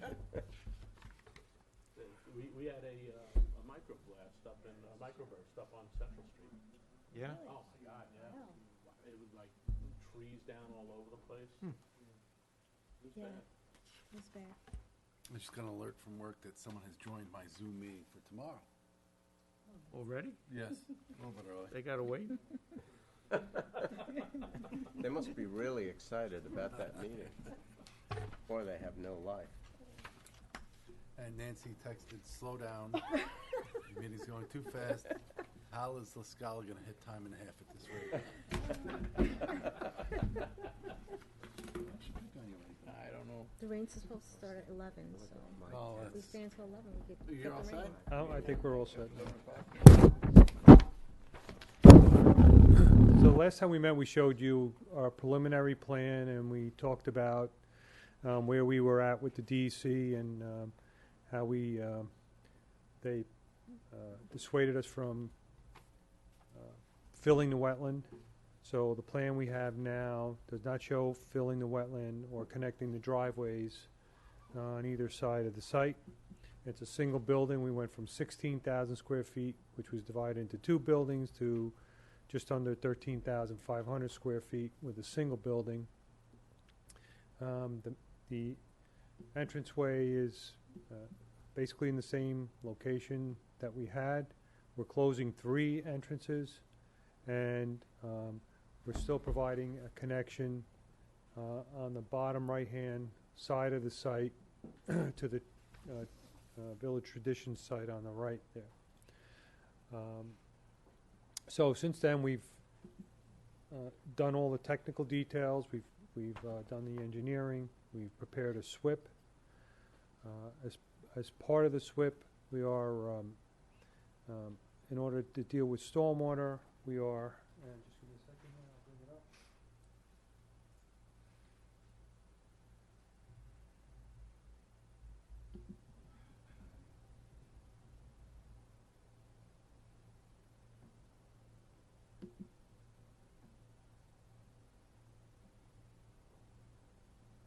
We are expanding the existing stormwater basin that was built when the original part of the shopping center was built, and Steve will get into that a little more. So we're expanding it and enhancing it. You know, after some time, they start to get silted in, and invasive vegetation grows in there. So we're creating an up-to-date stormwater basin, meeting the current DEC recommendations. All the parking spaces are going to be porous pavement, and that's about it as far as what we've done. We've submitted a mitigation plan that Steve is going to go over. There's a landscape plan included in the package, and as I said, the SWIP and the architectural plans, which we'll take a quick look at those at the architectural concept. We've been before the Conservation Board. We've been before ABACA a couple of times, and we're ready to move forward, and hopefully we'd like to get a public hearing scheduled as our next step. So I'll let Steve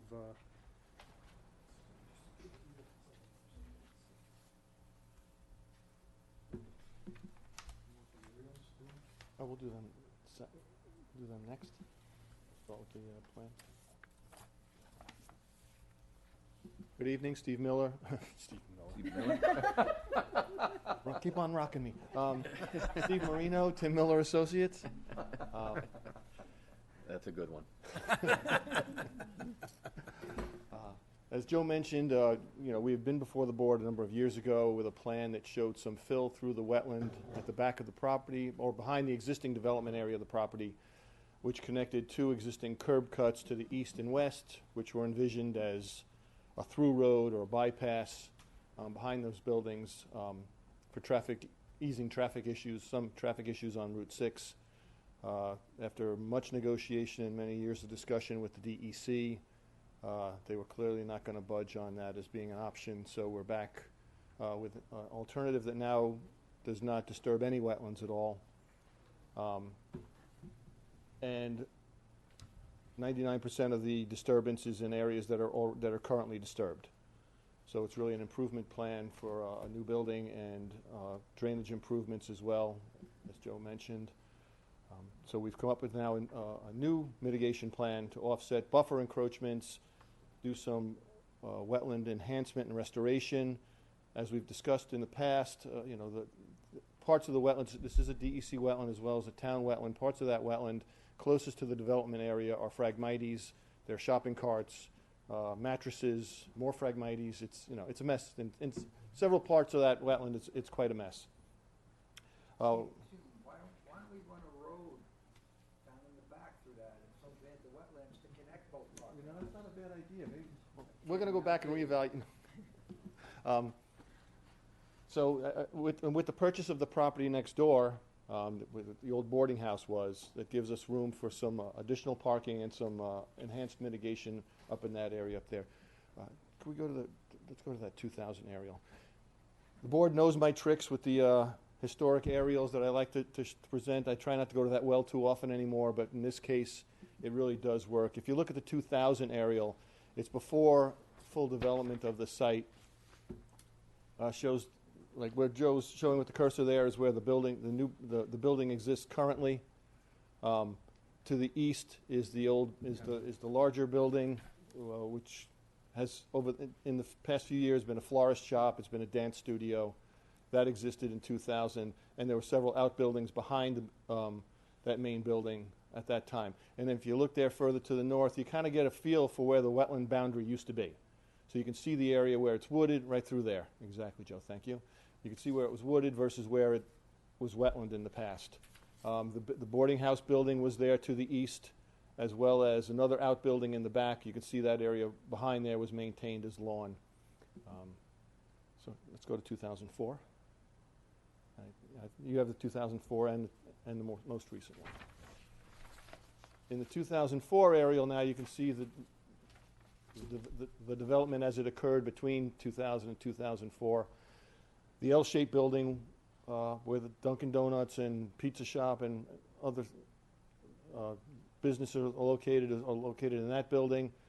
The florist shop building and the outbuildings behind were still there. You see the area had been cleaned out, but a detention pond was installed there to the north, and that's the pond that still exists on the site, which has now become part of the wetland. Essentially, it's blended in with the rest of the wetland hydrologically, and serves on the site. Now it serves, although it was built as a detention basin, it does really serve limited function as a detention basin because there's not a lot of water that drains directly to it. But it does function somewhat as stormwater. The plan Joe's put together will improve that and route quite a bit more of the stormwater from the project area to the new basin. There to the east, again, you see where the old boarding house was. Take one more.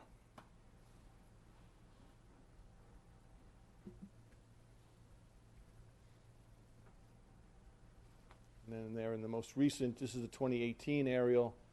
Again, you see the full development of the site as it currently exists. Those two outbuildings behind the florist shop are now gone. That area is used for storage of equipment. It's a gravel parking lot essentially in the back. And the pond in the back has begun to revert to more of a wetland condition now. So our plan, we can go back to the mitigation plan.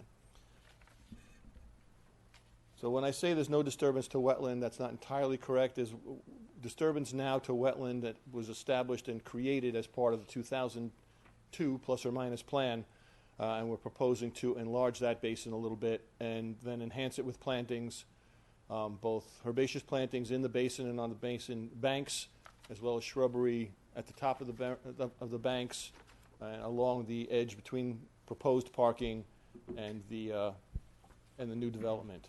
We've also updated the invasive species removal program, so that will include the removal of trash and debris as well as invasive species within a 50 to 100 foot boundary from the existing or the proposed development area.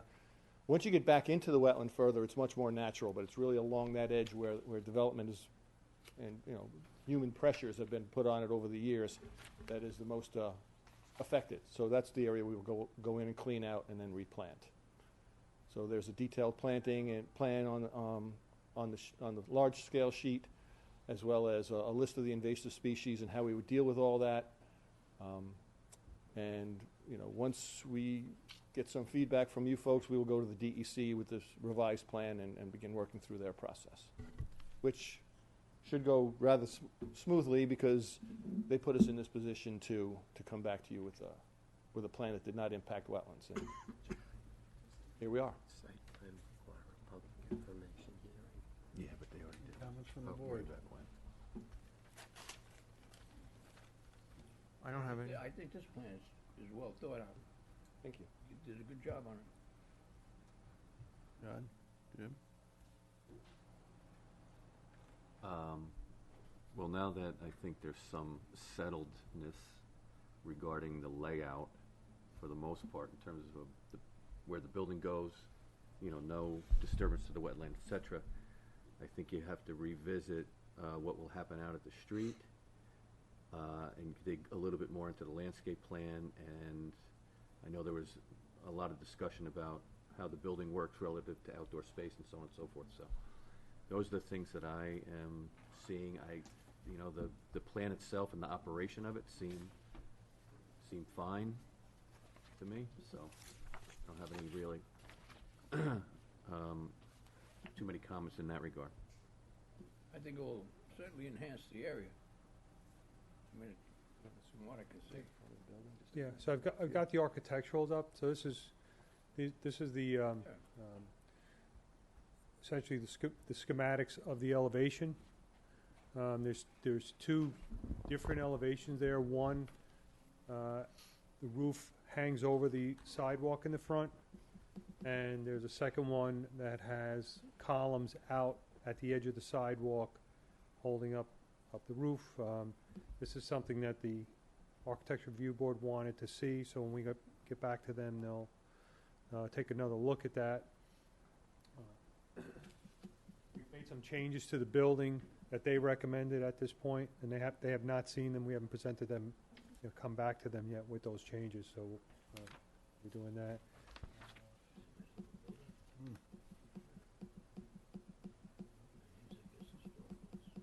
Yeah, they labeled the different ones. This site Steve, you design. want to work that? So, and this is a rendered frontal view of the building. This does not show the columns out beyond the overhang, although it looks like it because, as part of the part of the facade of the building, there are some false columns or detail work that represent columns. Just go down to the next one. That's a three-dimensional view of the building. Again, it's just the extended roof overhang. It does not have the columns out at the sidewalk, and we'll be discussing that with the Architecture Review Board. So the overhang extends over which I think is a 5-foot sidewalk in front of the building? Yes, And either there will be columns at the edge of that sidewalk or not. correct. And so it appears as though your landscape area in front is about 5 or 6 feet deep, correct? I think the whole area is about. It's either 8 or 10, John. Yeah.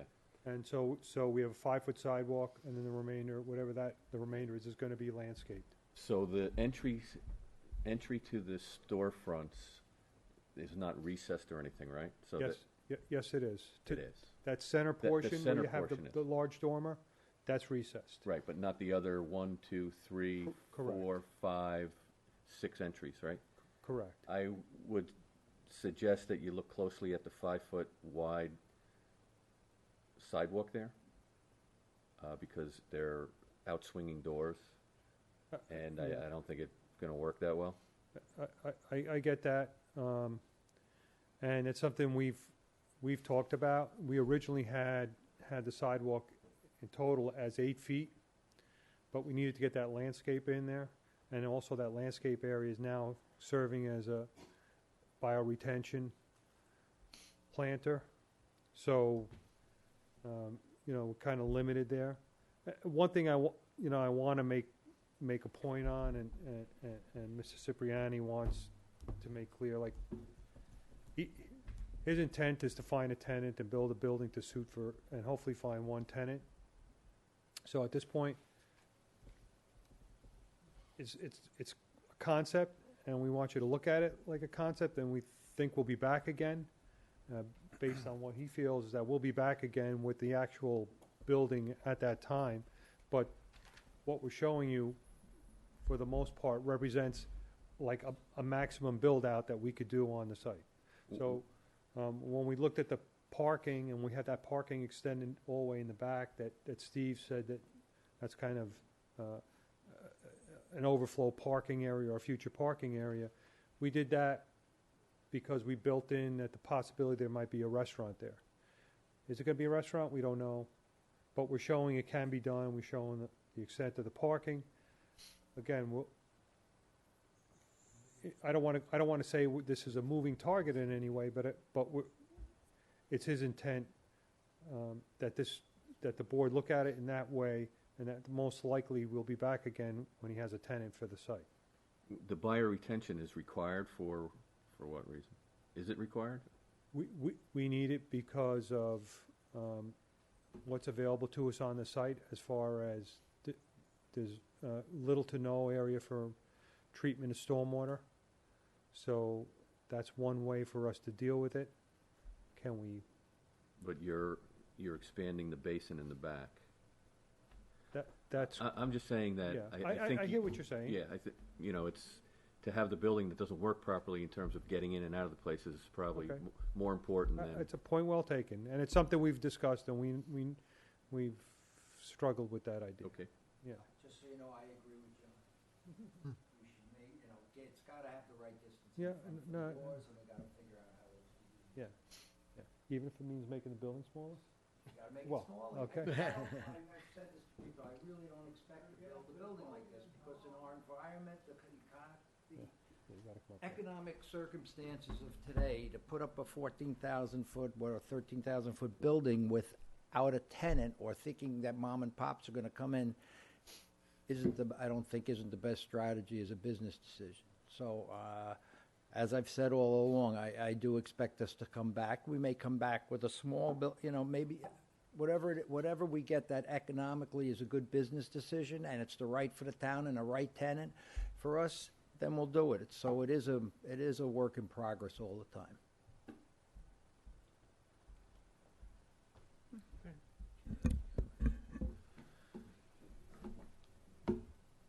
So that's what we have. Anything from the board? But John, point well taken. I mean, it's something we've talked about, so You know what my eyes go to generally, so. Yeah. It's those Yeah. kinds of things. Yeah.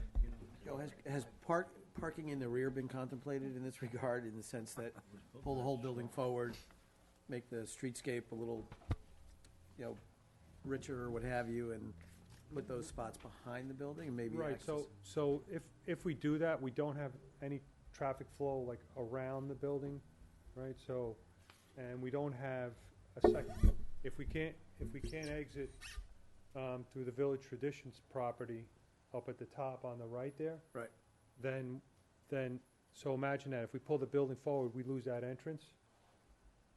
The one on the right, lower right? No, the one up front, right directly in Right. front of the building. So what if right? that shifted to the left, and Um, you came in on the left side of the building? You wouldn't go, Right. you're right, you wouldn't be able to go around the building. Right, would not be able to go around the building, and we could be cut off in the back. I see what you're saying. Got it.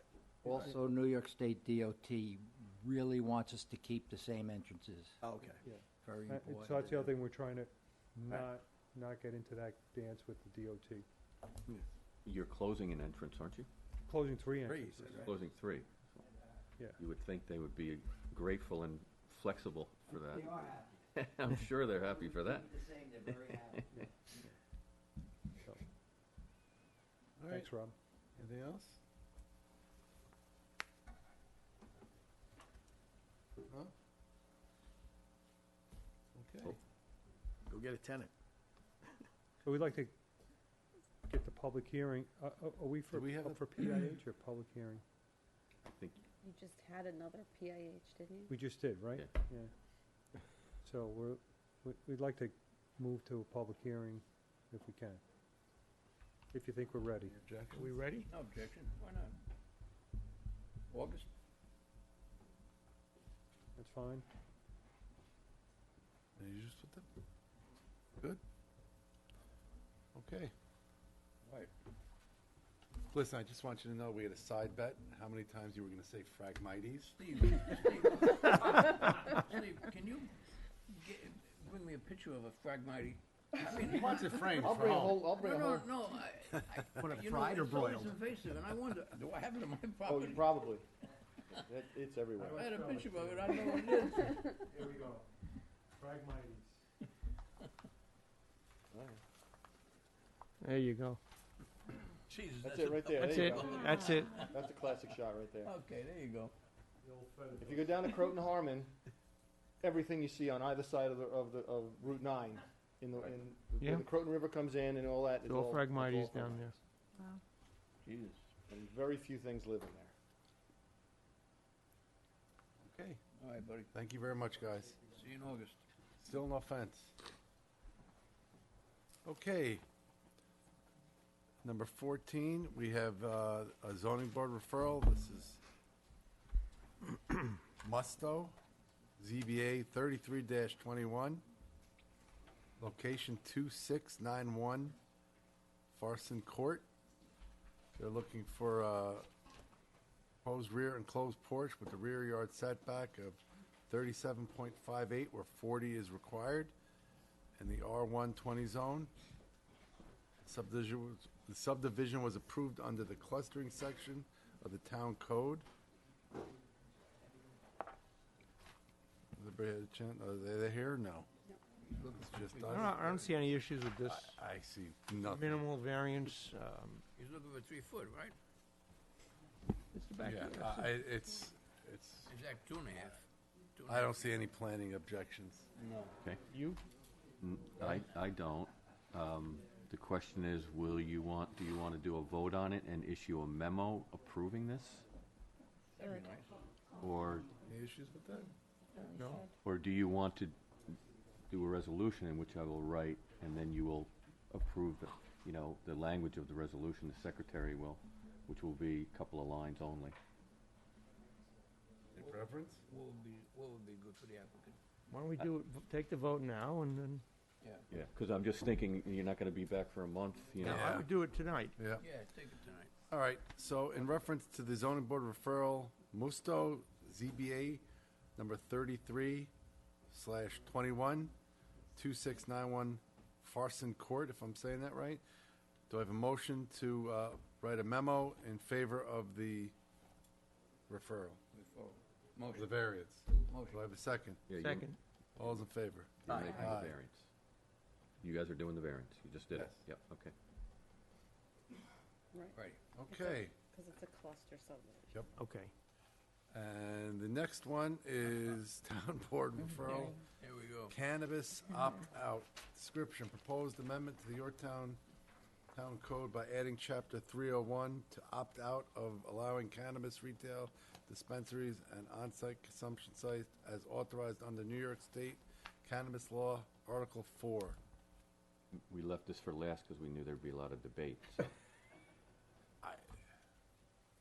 If anybody saw the town board meeting, I had my say there, and I'll almost repeat it, that it's a gateway drug, and anybody who says no, all it has to do is go to like Betty Ford Clinic and see all these addicts there, and they say, how did you start with cocaine, or well, I started with marijuana, and marijuana led to this and to that, and it ruins people's lives.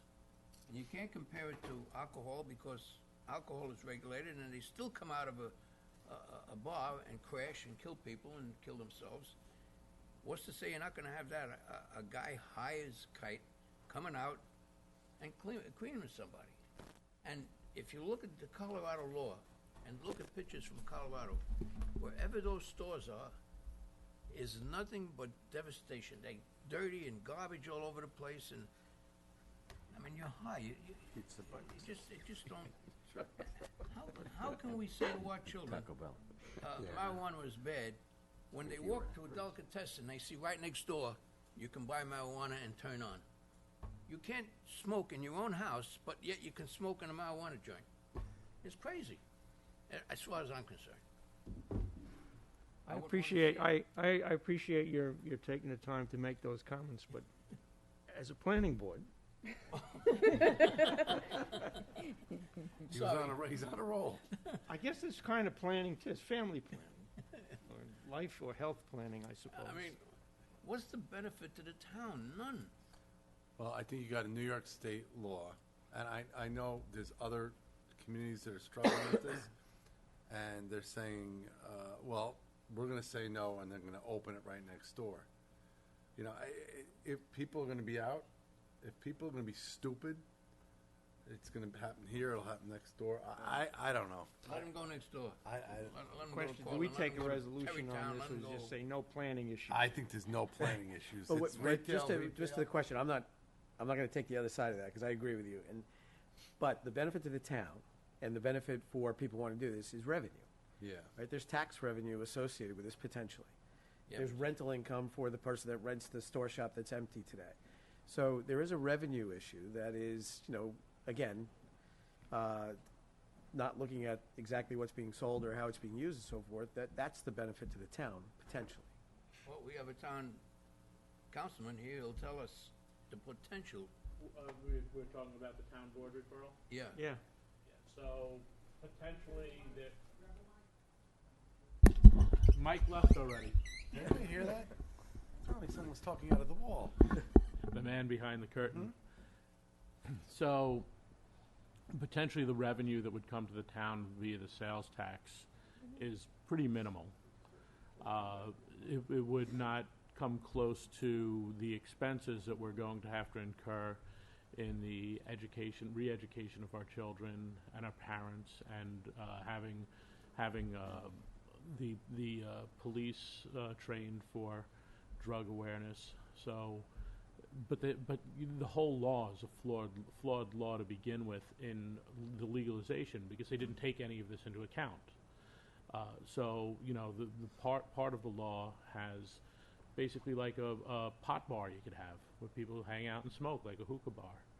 And, you know, that's just the wrong thing, just in general at this time.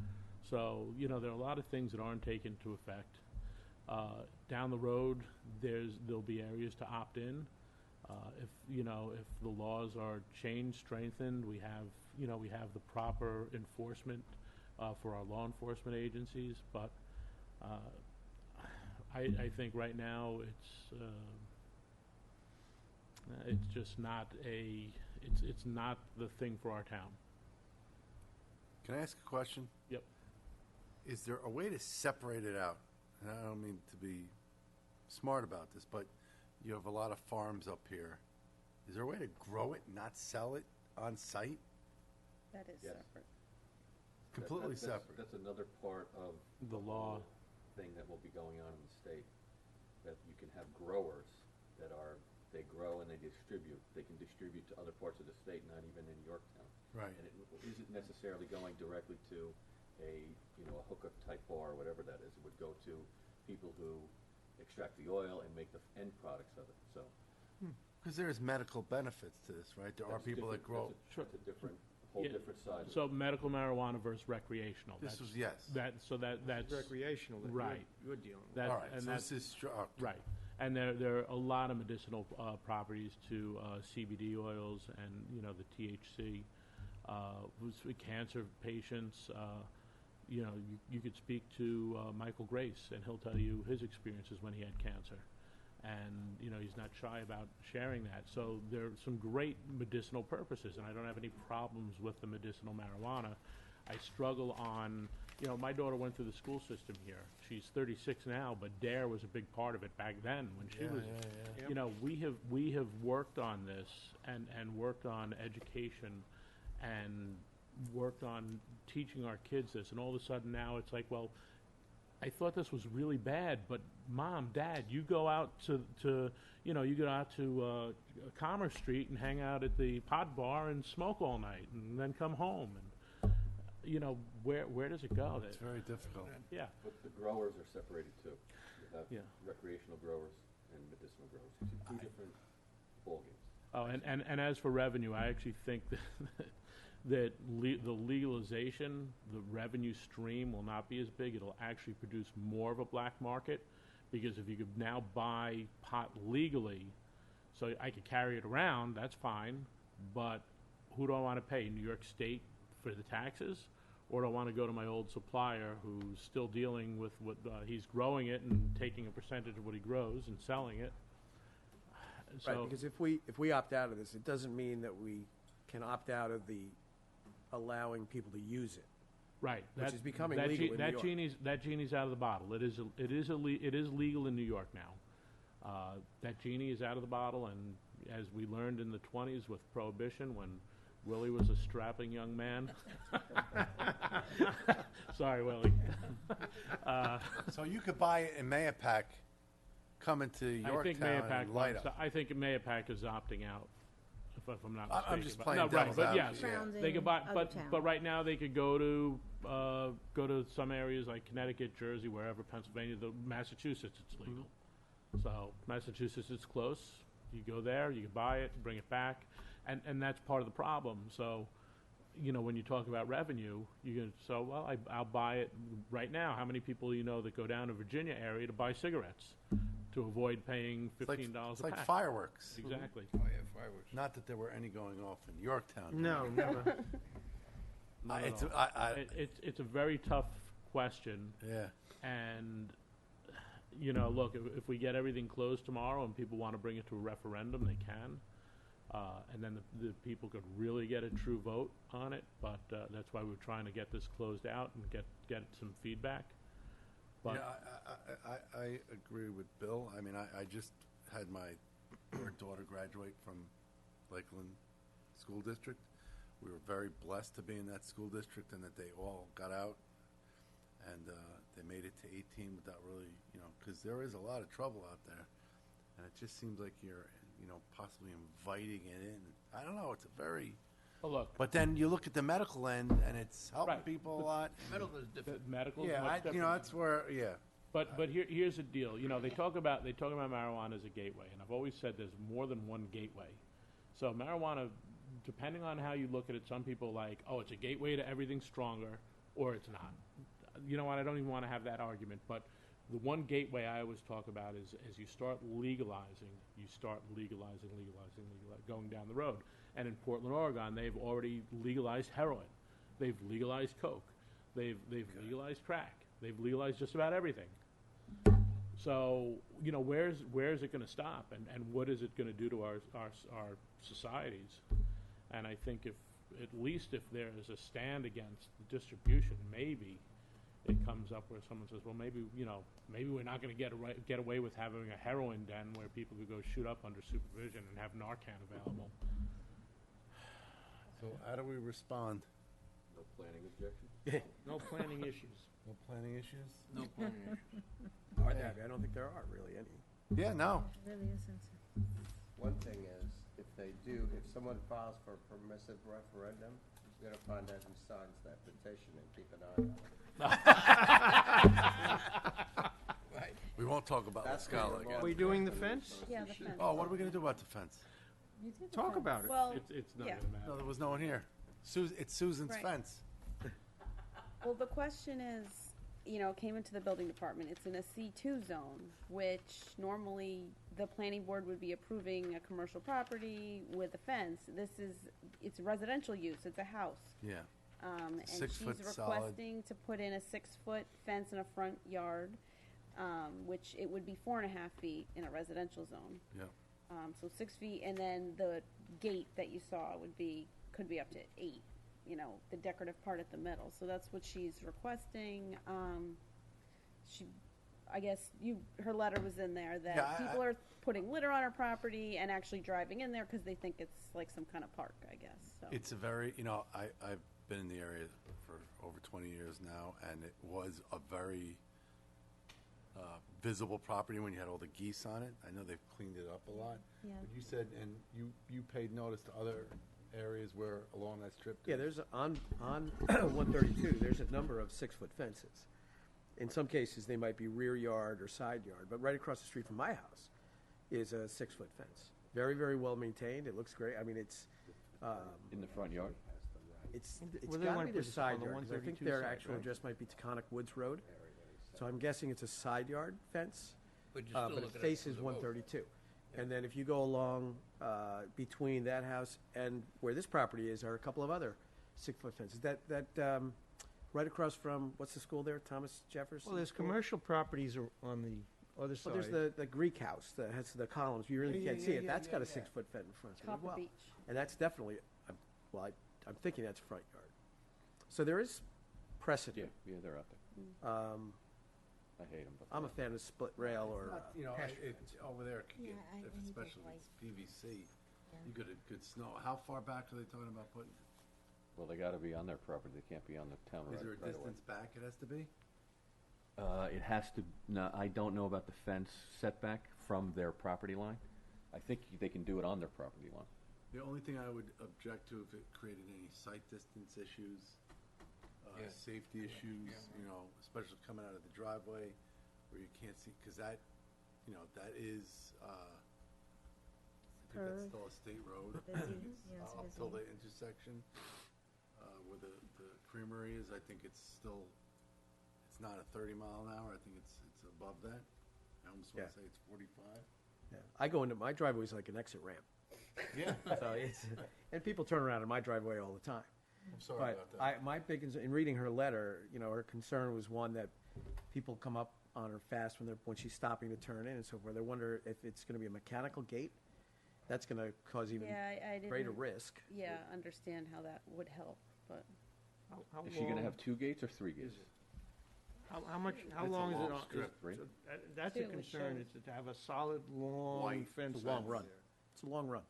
Can there be some vegetative screening in the front of the Gotta go fence, for mucho dollars. which would yeah. soften it. Yeah, that would That's be. what I would Put like it to see. behind something. Put some bushes and vegetation and then put the fence forsythia. up behind It's an it. invasive species. Phragmites are covered right away. It's probably out there in the back. I don't know. It is going to be very visual. Oh, it's gonna stand out. Yeah. But take a ride and pay attention to the, there are other fences right along Yeah. there. Yeah. They are well done, but mostly. We have time to take a site, each individual take a ride by, Well, turn around on Rob's driveway. did the lady have a time frame that she talked about? She said she was worried about her safety. Yes, and- so you can do the site visit, I guess, and then we can do a memo which talks about the things that you talked about, Yeah. in other words, moving the gates back in so you can, A, get in there before the gate opens, if, so you're Get not off getting the road. rear-ended. It will help with the site distance. Right. And you can talk about moving the fence back enough to get a little bit of, some landscaping. Yeah. And we can I think send that that would work. to the That's a good person idea. and ask her back for the 9th, ask her or he back for the 9th. Okay. Yeah, okay, And in the meantime, you can go take a look. I'll do a draft. or sounds good. That's gonna be one Feel free to stop by my expensive house. fence. Oh, yeah. Cold lemonade, always available. All right, that's it. Do I have a motion to close the meeting? Motion. Second. All's in favor?